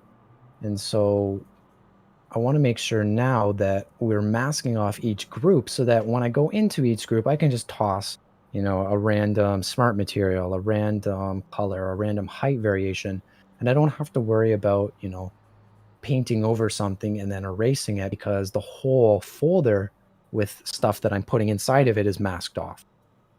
And so I'm going to add a mask I right click on the folder, add a mask with a color selection. And so now we're going to get our mask, and then we're going to get a color selection property here. And so I'm going to come down to pick color. And because this is on blades, you can see now it's going to just pop up with all of our colors. And if I go back to pick color, and so because we're masking off our blades, I want to just come in and just click on our blades. And so now if I go in and I'm just going to add a fill layer, bring this guy and put it into the blades. And if I start to change the color of this, you can see it's only affecting the blades. But if I was to bring this outside of the folder, it's the whole material or the whole mesh. So that's the power of using a color selection. And if I wanted to change this to say maybe I want it to be this, right?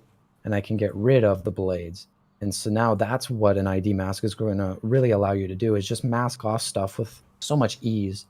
And you can also do this in Substance, the painter here, where if I just come up to blades and click on our mask specifically, and I go over to our masking option, now we have a different bunch of fill modes where we can, fill half a polygon, just the triangles. We can fill full polygons, or we can fill entire meshes. And so this is one use where it might be handy, where maybe you don't to create a material ID, but you're just going to make every single different material a different unconnected mesh. And so that's where this might come in handy, where we actually have a mesh fill option where you can just click on different meshes and it's going to just fill that immediately. And we can unmask this stuff too, just by clicking and dragging. And so I'm going to go back and mask with color selection, and I'm just going to create our blend there. And I'm going to do the same thing for the rest of our folders here, add a mask with a color selection. So this is the outer ring. And unfortunately, I can't, due to, video editing magic, I can't actually just speed through this and put some elevator music over top of it, but as I normally do. So now we've got each piece masked off with our color mask. And so I'm going to come back up to our blades, and I'm going to just delete that layer. So now it really comes down to what is the final result? What is the art style for your mesh? And so I could go one of two ways. I could make this a very stylized mesh, and that's going to be a completely different workflow with different layers and fills and stuff, as opposed to a more realistic looking mesh. And so with smart materials, creating a pretty simple and fast looking realistic object or asset is pretty easy. And I can even just come up to, click a steel stained drag this and hover right over top of our centerpiece there, and immediately we're already going to get, a pretty nice looking steel material.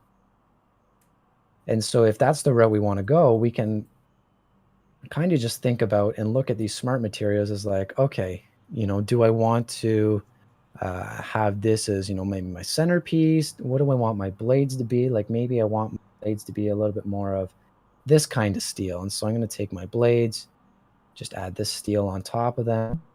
And the one thing about smart materials is we can actually go into them, and they're already created materials with different masking, different edge and wear and tear. And so we can come into some of these parameters and we can change around like edge wear per se or warping. And let's see if we can really get anything with this. And you can see it's very subtle. I'm not exactly sure what this is, mask editor. So we're just basically playing around with masks that have been used to create this smart material. That's a little hard to see. So I'm going to come up to this guy here.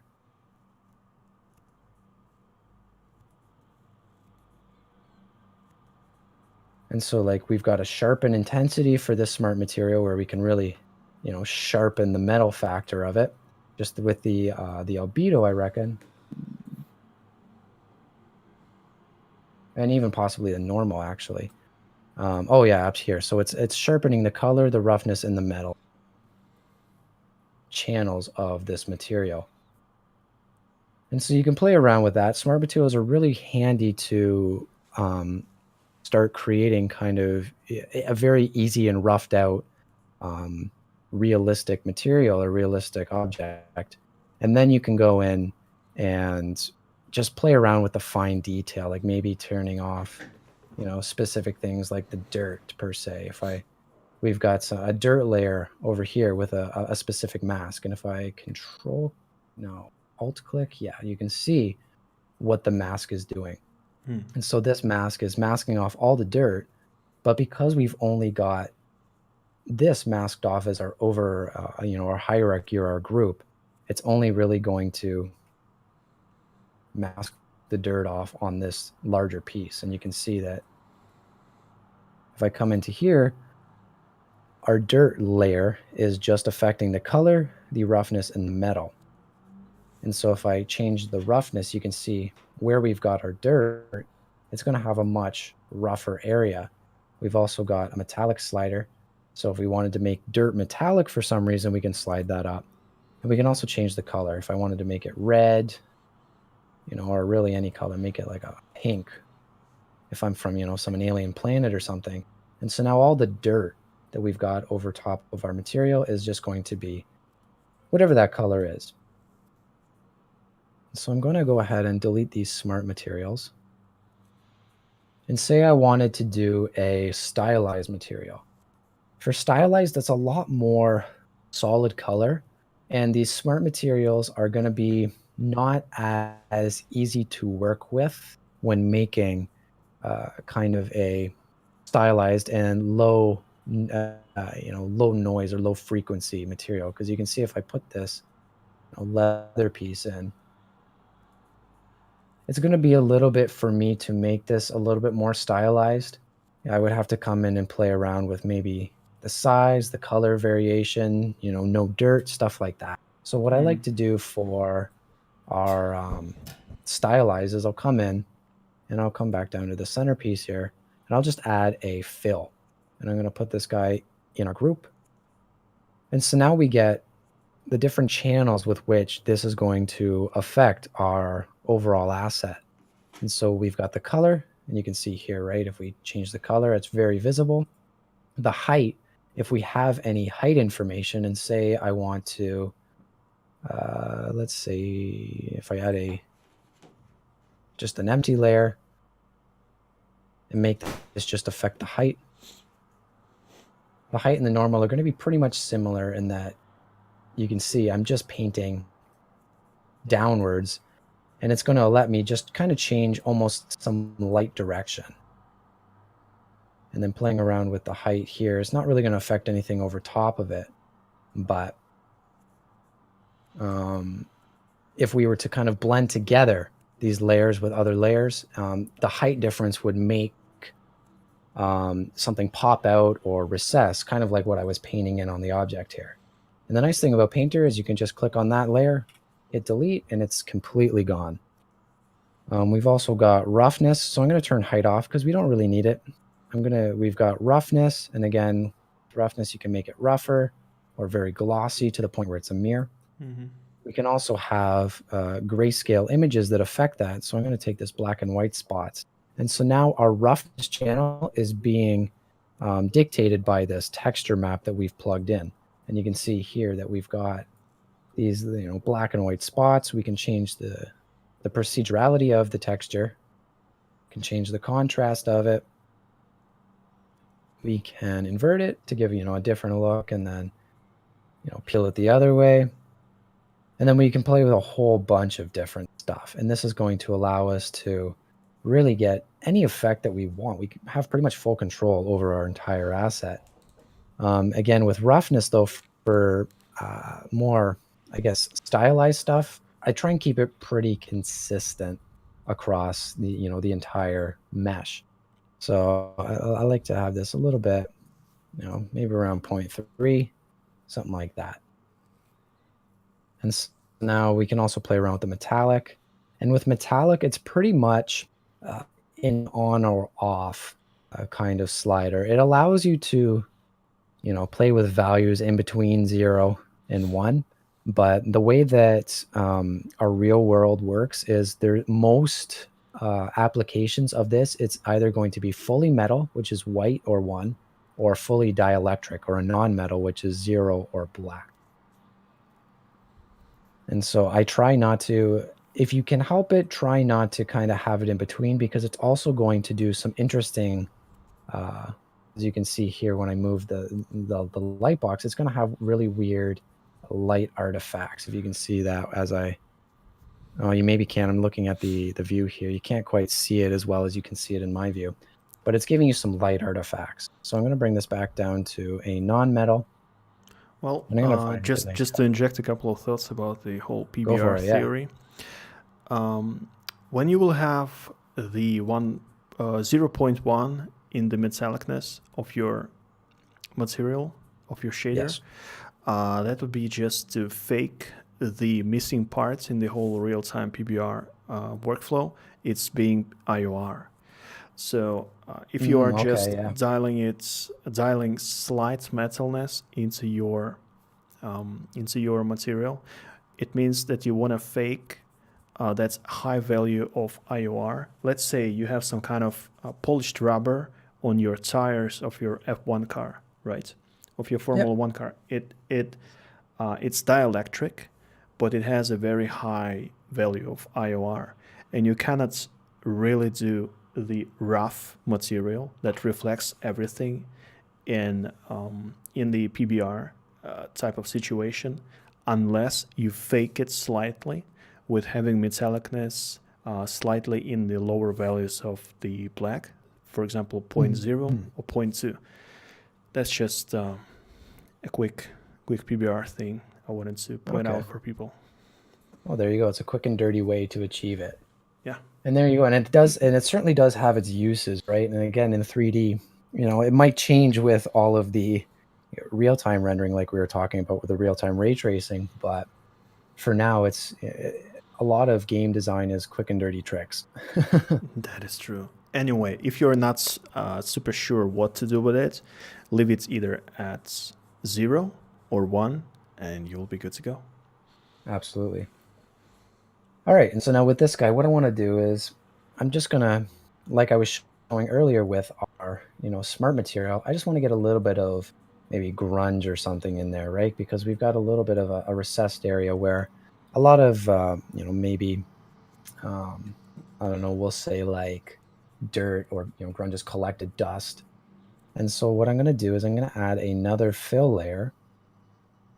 I'm going to make sure that this guy is kind of a little bit of a brown, a darker brown, a little bit desaturated as well.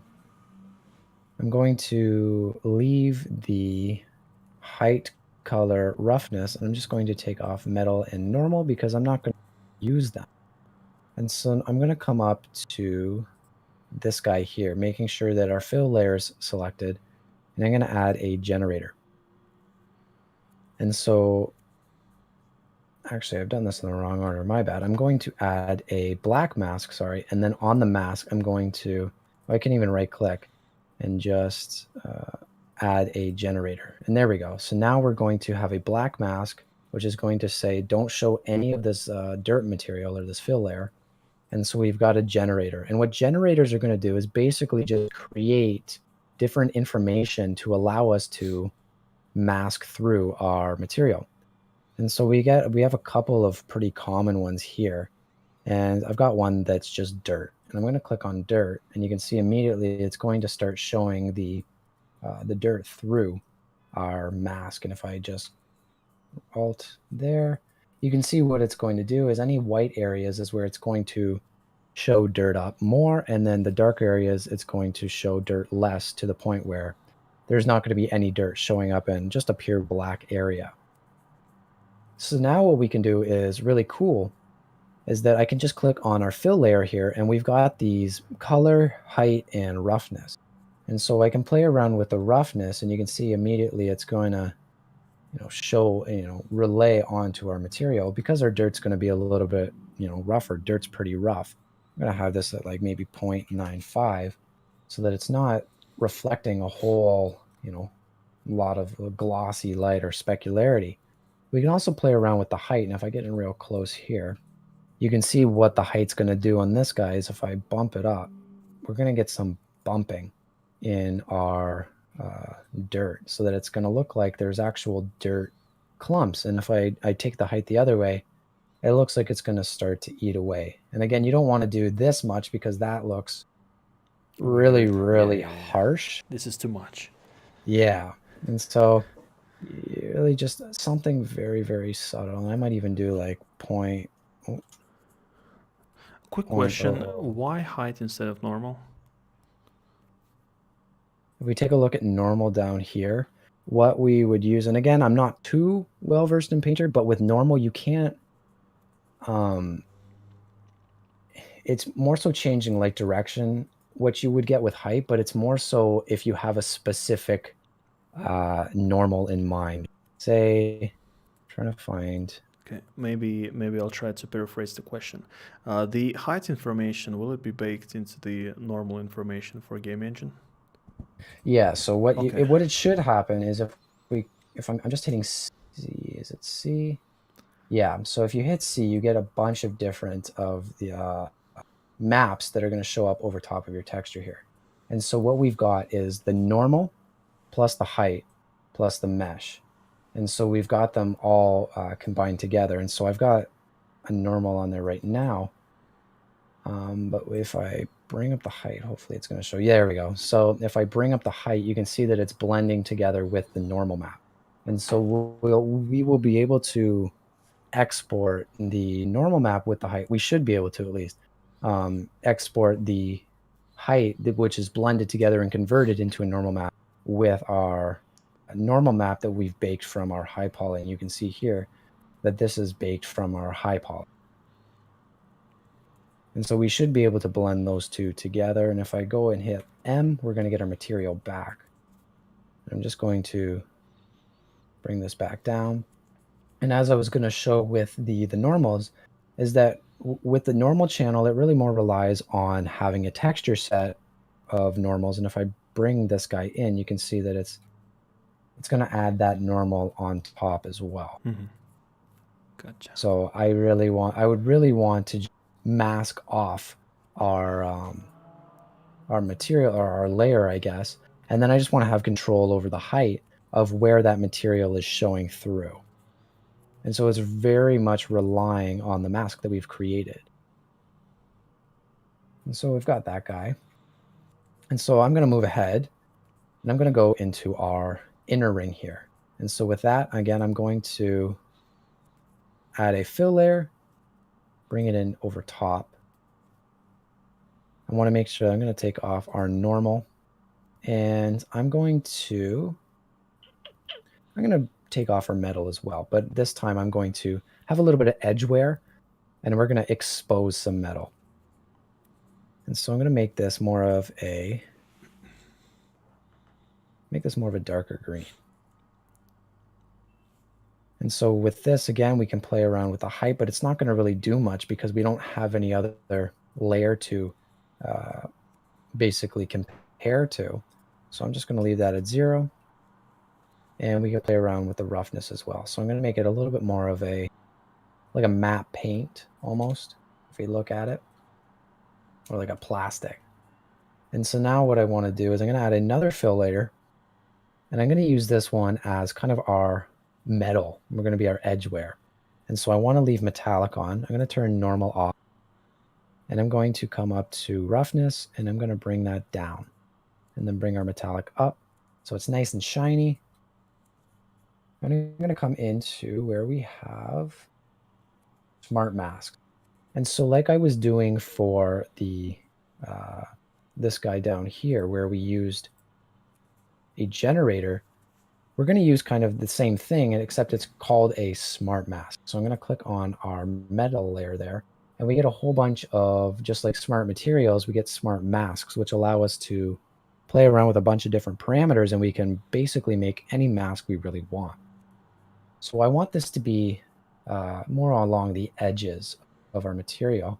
And so you can see we've got some edges uber, edges strong, edges dusty. We also have, no, we had some more gun edges, and gun edges is, so I'm going to take this smart mask and just bring it over top of our metal layer there. That was I'm going to click on the satisfying. mask editor. Right? It's very satisfying. It's very cool what it can do. It's very strong.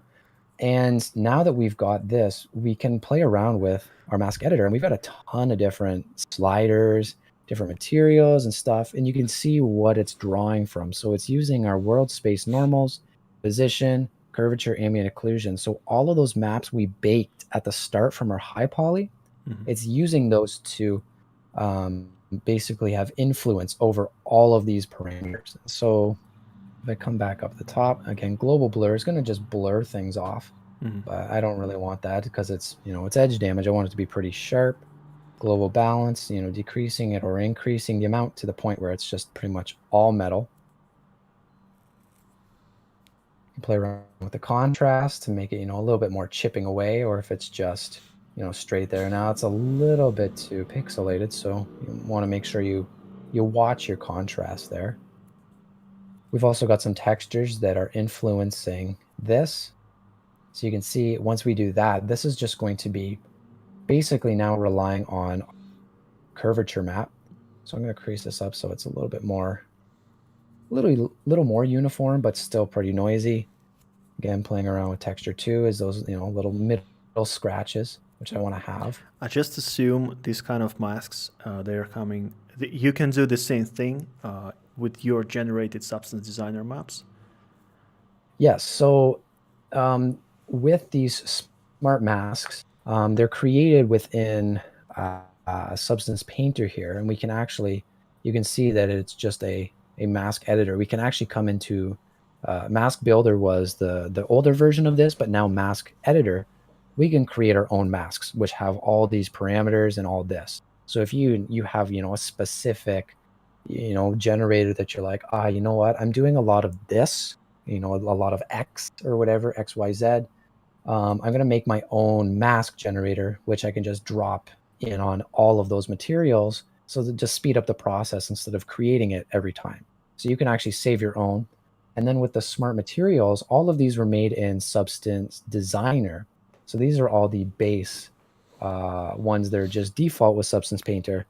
And then the really cool thing is their kind of translation where you can bring the materials that you create in Substance Designer, bring them in and import them into Substance Painter. And so now if you have, a specific metal or paint blend or material in Designer, you can now use that in Substance Painter. And that's really cool. And that's all these really are. And then when you bring one in, say right up here, actually, I don't want to use Hype Blend. That's probably the worst one I could have grabbed. We get a whole bunch of different, like attributes and stuff like that. Mm-hmm. That we can play around with different parameters and all that. And it's really, really versatile and really cool what we can do. All right, but it needs like the proper UV setup. Otherwise, it will not be able to compute where to propagate the different tear edge and the ambient occlusion information. All that's good stuff, right? Yeah. So for all that, for all the stuff like the edge wear that we're doing, the aiming, that will need to um, through maps, through bakes. So that's what we did with all of these guys here is we just done, rip the normal map, world space. We created an ID that's for masking, ambient occlusion. So all of these parameters use these maps to influence what is going to actually happen. So it's very important that these are created first. And you can even do this via, baking the mesh maps. And again, if you don't have a high definition mesh, you can still use the low poly in here as the high poly mesh, and it will give you all of these maps. They Mm. just might not be as high quality. Okay, gotcha. Alrighty, and so if we go back to our layers in our mask editor here, again, we've got a whole bunch of different things. You can see with the ambient occlusion, right? With our ambient occlusion, if we take a look at our ambient occlusion bake here, you can see all it is really just shadow information along the concave areas of our mesh where there's a lot of intersection. So as I play around with our ambient occlusion here, it's going to start masking things off based on the ambient occlusion. Mm-hmm. And which is for edgeware, it's probably going to make a lot of sense because there's not going to be a lot of stuff getting in there that's going to be able to scratch, right? That And is a lot true. of stuff is going to fall in there. So with masks, it's also important to kind of play it smart and really think about, okay, where is realistic edge damage going to happen? What is realistically going to happen to this object, and where is it going to happen?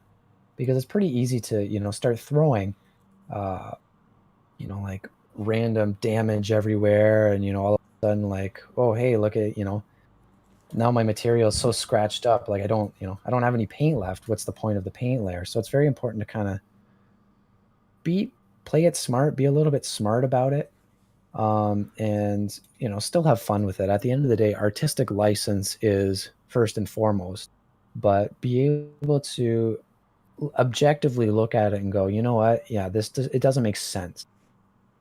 Again, we're playing with our curvature, and you can see that really gives us that edge information. So maybe I want to have a little bit less of that. World space normal. Again, depending on where you are in the world space. I don't really use that for too much. Um, Position gradient as well. Depending on what your material is, if you have a very, asymmetrical or one-sided material that you want to create for your asset, you might use those a little bit more. I don't use them a ton. Thickness, we don't have anything in the thickness, so it's really just going to remove our material. Um, and then again, we've got more parameters just based off of these materials that we're actually using for the image inputs. Uh, if we take a look up here, right, our texture 1 and our texture 2, these are the textures that it's doing. And we can also alter the textures themselves, add more scratches, smaller scratches, scratch blur, more scratches, less scratches, stuff like that. So now I want to come back into our metal, and I want to affect, just the base metalness itself, because right now we've got these scratches, but it kind of looks like there's no height information, there's no normal information. So what we can do is we can actually just make sure we click on the fill layer. We can decrease that height information a little bit. So if I zoom out, you can see it's going to really, really crank it down, which we don't want to do, but just to show what we're doing. And you can also kind of bump it out too. So we can use this height information to give us a little bit more lighting information, and that's going to look really cool. Mm. And again, we can play around with roughness to make it super rough. And I want to make sure that it's not 100% shiny, but something like that. Again, you can play around with metallic, but we want to make sure it's set to a metal. And so now we've just kind of got that. And so you can see how quickly it is and how non-destructive it is to really just start making some nice materials without having to really get down and get bogged into really planning, excuse me, planning things too far ahead. And so it's going to be the same process really for the next two here, where we're just going to create fill layers. And I'll speed this up just a little bit so that, we don't have to sit here watching me do it, and we can actually get to, kind of getting out of the painting the phase and getting it into, something like Unity. So I'll do something like that. And I'll probably create again, another fill layer. I might get rid of the normal, going to smart masks again. And this time what I want to do is maybe let's do the stain scratches. And so with this, what we're going to do is we're going to get a lot more, a little bit blurrier, but also noisy information.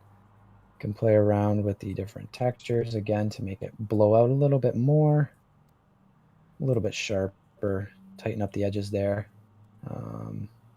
Yeah, I want to have a little bit of spec. Again, increase the ambient occlusion influence so that it's not getting it in corners that might be a little bit harder to get. And I'm going to come back to our fill here, making sure to decrease the height a little bit. I want to make sure it's metallic, decrease the roughness. And I'm going to come back to the fill later. I want to maybe make this something like,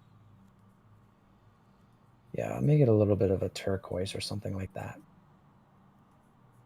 And so now for the blades, because I'm lazy, I'll maybe just come in and I'll do like a steel dark aged. I really like this smart material, and I'll throw that on. And you can see it's already going to pretty much look pretty cool. Yeah, that's not lazy. That's called I it's called artistic vision. There you go. Efficiency. And so pretty simply and pretty fast, you can, create something that is going to look pretty good. And even if we zoom away a little bit, granted, depending on where your final product is going to be, it can look pretty cool. Okay, so And it let's really didn't imagine take a lot of we did effort. not go through the decimation process, right? Because that was kind of time consuming, really. I mean, everything is time consuming, but from what I understand, it's like projecting the high poly to low poly. Let's talk from the perspective, not getting into the game, but let's say we're rendering it with real-time engine or offline rendering engine. And we can speed this process, let's say, by 30% or so if we use initially the UV'd high poly mesh, right? We can use it as itself for generating all the masks and not bake and project information between the different mesh resolutions. Is that correct?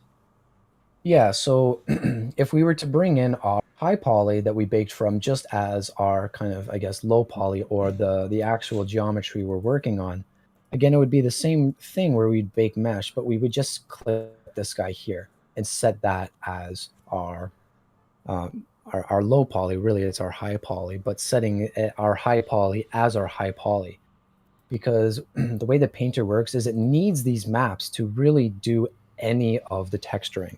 And so you're going to need mesh maps to work from.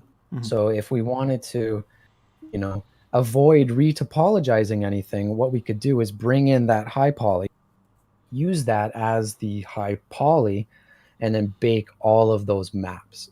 And so it would be the exact same process once again. However, we would be using a little bit more of a high poly object. So we might get a little bit nicer, a little bit cleaner result, Yeah. but definitely it's very doable to save you from having to retopologize. Okay.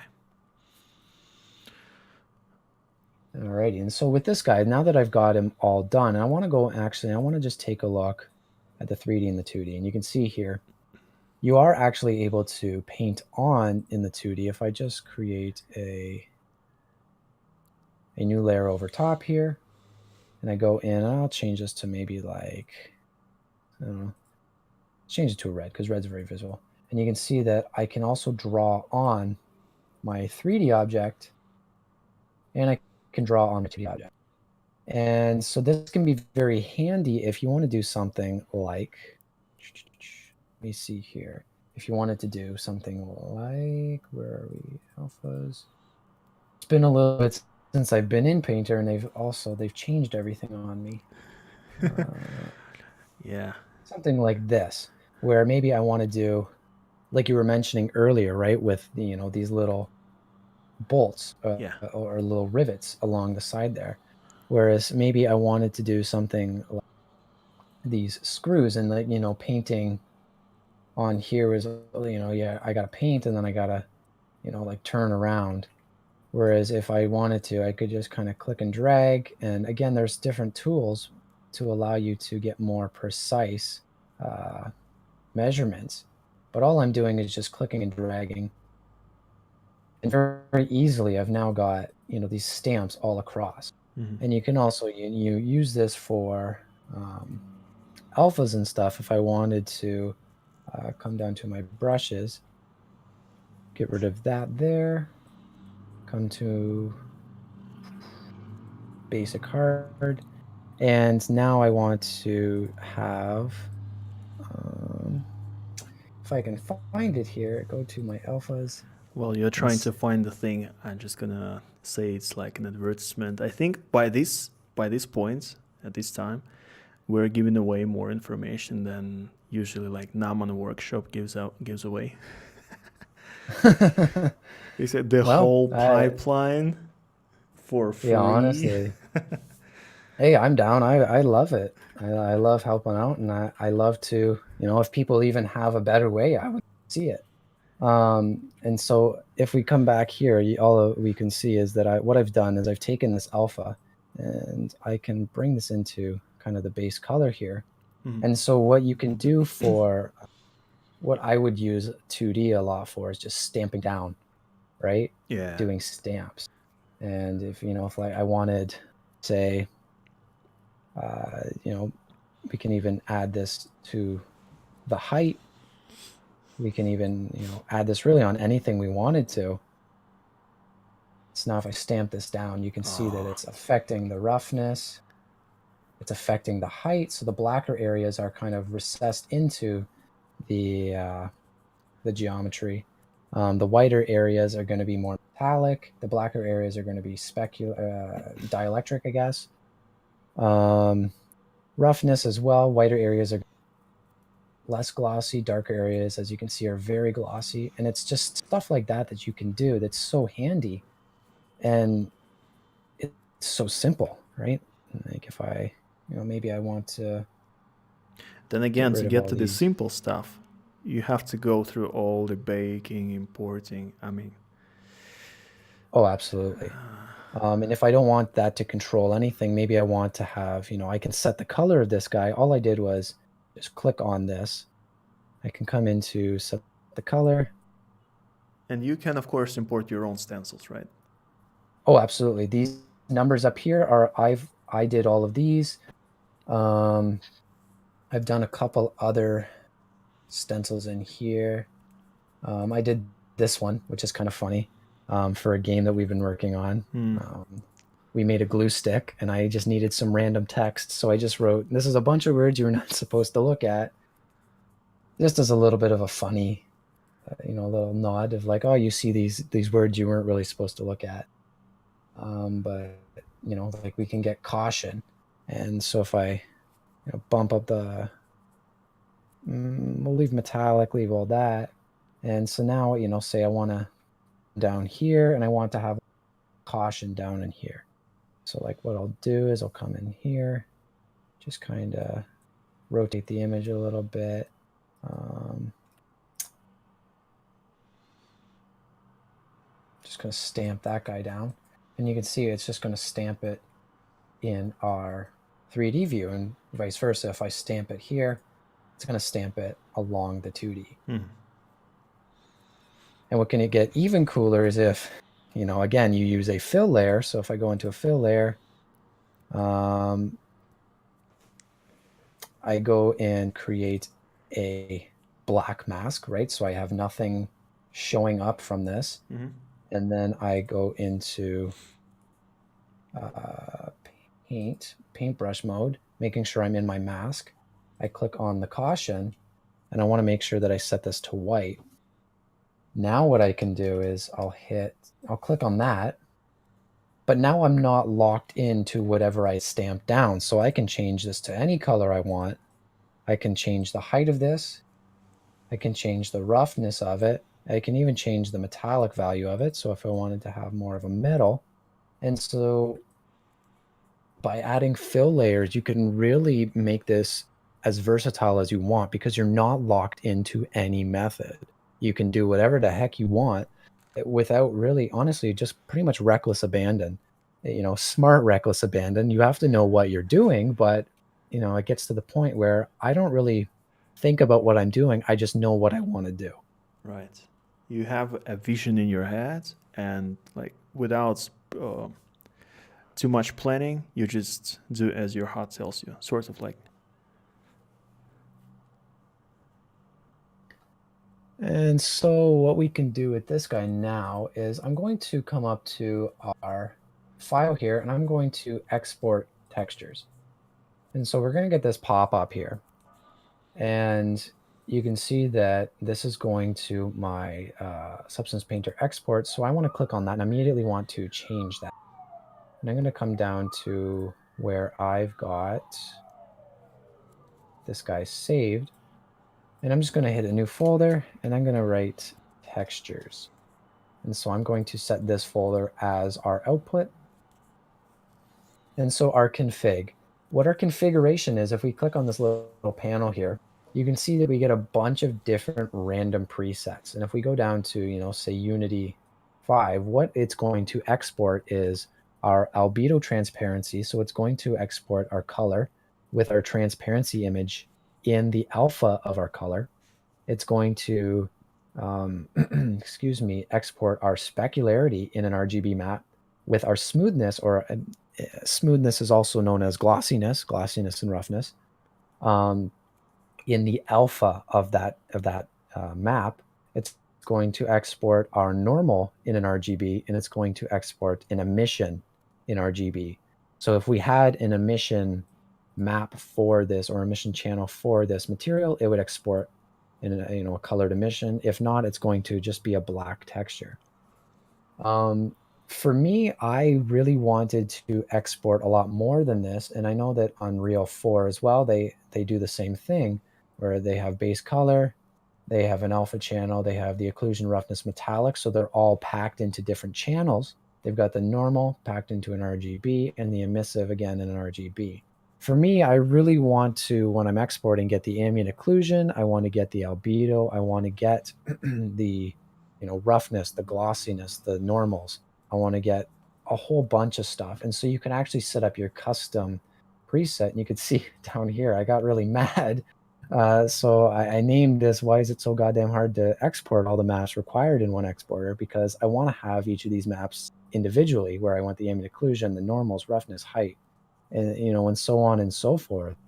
And so it allows you to actually make your own just by clicking plus up here, taking the maps that you actually want to export, and then if we come back into our export tab here and clicking on config, we can just go down and find where we've set our exporter or configuration. As well, we can come up and change the file type and the bit depth. We can also play around with the padding, but I'm okay with the padding. And then we can click this drop down here, and it's going to show us where where we're going to export them and what we're going to export. And then again, because Painter is pretty non-destructive and procedural, we can work in a 128 by 128 the entire time, and then export an 8K texture if we really wanted to. Because everything's procedural, it can procedurally generate and build it on export, which is really, really cool. So if, maybe it's harder for you to work in, say, a 2K to 4 or 4K range, but you can work in on a normal standard 1024. All you can do is just work in that and then export it in a 4K texture if you really wanted to. We can also override the padding, which is just the if I come back into here, the padding is going to be,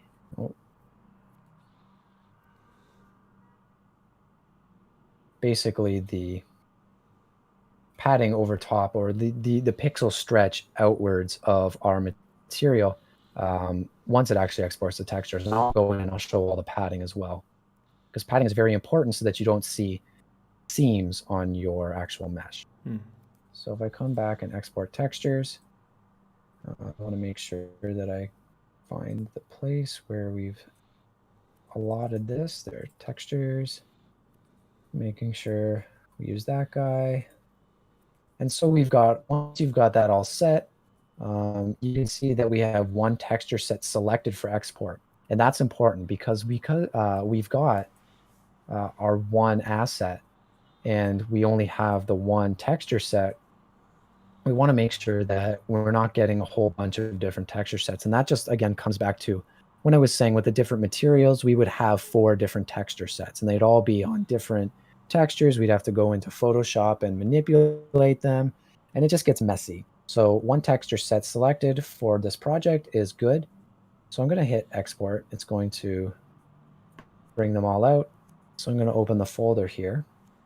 And so now you can see if I open these guys up, we've got our ambient occlusion, we have our albedo, we've got our glossiness, our height, metallic, normals, and roughness. And you can see if I go back to the albedo, what the padding was is it's just this vertical or this pixel stretch where when we have seams along the edge, if the seam was a little bit farther out than the actual texture information, it's just going to give us a very, weird looking result. And then if I bring it into Unity, they have this thing where basically with no materials, it also has this very, very vibrant, ugly pink color. And so you can very visibly see when there's, seams or no materials. So padding is also very important. And so I'm going to close this guy down and I'm going to open up Unity. And so this might be a good time now to discuss any questions that you might have, because Unity is going to be a little bit of a wait. A wait? Unity takes a little bit for me to open up. Oh, okay. I got it. Yeah. Not really much questions from me now because everything is new to me from the standpoint of Substance Painter. Okay. Unity, I don't know anything about Unity, but what I wanted to point out is before we started, we were joking about approaching the 3-hour threshold. Mm-hmm. We are not far. All right. Well, we're getting very close. I'll wrap this up real quick. Yeah, it's actually a lot easier to talk than I anticipated. Well, yeah, like you told me, if you're doing it into a duo or with more people, it becomes easier than just, talking to the display and thinking what? I guess someone will listen at some point. What I used to do when I first started, actually, is I have a little plushie that one of my friends made me, and I would set that up right at my computer and I would talk to it. It was just this little carrot plushie. And so while I'm doing these tutorials, I'm flailing around and moving my hands, and I'm just talking to nobody. So it gets very difficult to talk. Right. And so what I would do is just talk to this plush toy. And it's kind of funny now that I, say it out loud. But so I've got this standard project scene here that Unity gives, just because I wanted to have some, lighting and everything already calculated for us. So I'm going to come and find some free real estate, show the grid. I don't want that. And so within Unity, I'm just going to import a new asset. Going to find our project. I'm going to bring in the low mine here. Hopefully it doesn't have an issue installing or importing. And it shouldn't, but sometimes there's, fun little bugs. All right, so we've got this little guy down here. Oh, there we go. Okay, And so now what I'm going to do is I'm going to import our textures. And I'm just going to import all of them. We're not going to use all of them.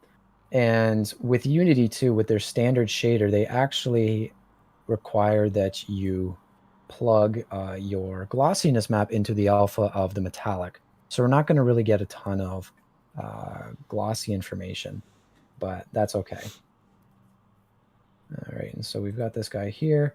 I'm going to just create a new material. That's an audio mixer. Create new material. I'm going to call this mine. So I'll plug this guy on top there. And so now we get, with the standard shader, just a bunch of different inputs. So we've got our albedo, or our base color there. So immediately that's going to give us some color. Can throw in the metallic. So it's going to make some of our things metallic, some of our things non-metallic. I'm going to bring the smoothness down. And again, this would be controlled by our glossiness map, but because we don't actually have it in the alpha channel of the metallic, and that's just going to be more time that I don't want to waste. Okay. All right, and Unity's really giving me a bit of a handful here because it doesn't want to zoom in nice and slow. Alrighty, and so we've also got our normal map, so I'll plug that in. And so now we're getting our height information, and we're also going to get the information, as you can see, from the height blend, the height normal mix. Yeah. We can also play around with a height map, although this is not really going to benefit much from a height map. So I'm going to just set that to none. Get rid of that guy. And then as well with Unity, it all allows you for emission. We've got ambient occlusion, which I'm going to pack in there, and it's just going to, again, add some shadow details. We can have a slider to control that. We also get secondary maps where we can add some more, detail, like the normal map of fibers for a t-shirt. So we have in our base normal map, we'll have, the smooth geometry of the form and, like the body, maybe the chest, pressing outwards of the cloth. But then in our secondary detail, our normal map, we can have smaller normal detail that is just the fiber of the cloth. And so in the standard shader, you do get a lot of use out of it, and it is pretty versatile. Again, now in the new Unity 2018, with the introduction to shader graph as a standard, you can now start creating, a bunch of shaders. And I know this is pretty common practice in Unreal Engine. And so Unity is just kind of really catching up to that. And so really this is basically the gist, a very watered down version of what my workflow is in terms of how I move from high poly to low poly to, UV unwrapping, making sure that we've got some clean unwraps, baking out map details, color IDs, bringing it into Painter, using it to mask stuff off, understanding, where I want to have certain details, certain materials, and then finally doing the final push and exporting it out to our game engine of choice. Wow, that was a lot to wrap my hand around. That was kind of that was really packed. Thank you very much for guiding me through all the process, and I think a lot of people would be looking forward to seeing this kind of thing.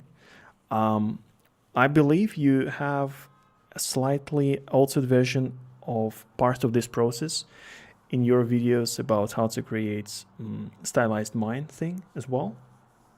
Mm-hmm. So go on. Yeah, we do actually have a stylized. It's more so a filter, but yeah, we use the exact same geometry. Okay, so thank you very much for, I don't know, it was almost like a keynote speech, or I don't know. That was Well, a thank lot. you for That was a having me. It lot. was Yeah, you clarified so much about this because I honestly thought that I could skip some of the steps using the Substance Painter. Now I know for sure what to do, And of course, if I forget something, I can just go back and see what's what. And yeah, this is And I pretty much definitely, it. Uh-huh. I definitely want to create a little bit of a tutorial series as well, which is just kind of starting from concept to creation and basically covering everything we've done here today, but a little bit more in to give people a bit more of an, a breath of fresh air and not try and pack everything into, a 3-hour talk. Yeah, that was. I'm possibly will divide it into a couple of videos because the first hour was kind of a rant about RTX, and the second was the juicy stuff. Mm-hmm. So whichever people prefer. So I guess as a final conclusion, I would say, let's tell people how they can find you. I have the Get Learns open on YouTube, and Alrighty, ArtStation is so pretty much the same. Get Learns. Um, is there anywhere else people can find you and follow you? so yeah, primarily I've got the YouTube and the ArtStation. I also have a Facebook page, which is really just for contacting, and I'll likely just post once in a while, keeping people up to date of what videos are out, possible, promotions in the future. I do want to, release some actual courses, not just tutorials. Um, for the most part, though, YouTube, ArtStation, Facebook, and Patreon are the ways to contact me. I try and keep it very centralized so that, there's not 1,001 ways, but I try and also keep on top of responding to people pretty quickly. So I think for the most part, I'm pretty good at responding, making sure I get back to people right away. And if anyone ever has a question about literally anything, I would more than love to be able to, if I can't give you a straight answer, find an answer that is suitable for you. What can I say? Thank you very much, because from the experience of mine, you really do answer virtually every question there is. And I don't know, maybe I'll try to have you later on the podcast. Maybe next month, maybe in a couple of months, depends on how your workload is. And again, I gotta say that was really an honor to have you as the first guest ever. I mean, Oh, it was an honor for me as well. I really appreciate the opportunity. it couldn't be possibly be started any better than that. So yeah, thank you so much for your time. And yeah, that's pretty much it. Let's wrap it up. And thank you for joining. All right. Have a good one. See ya.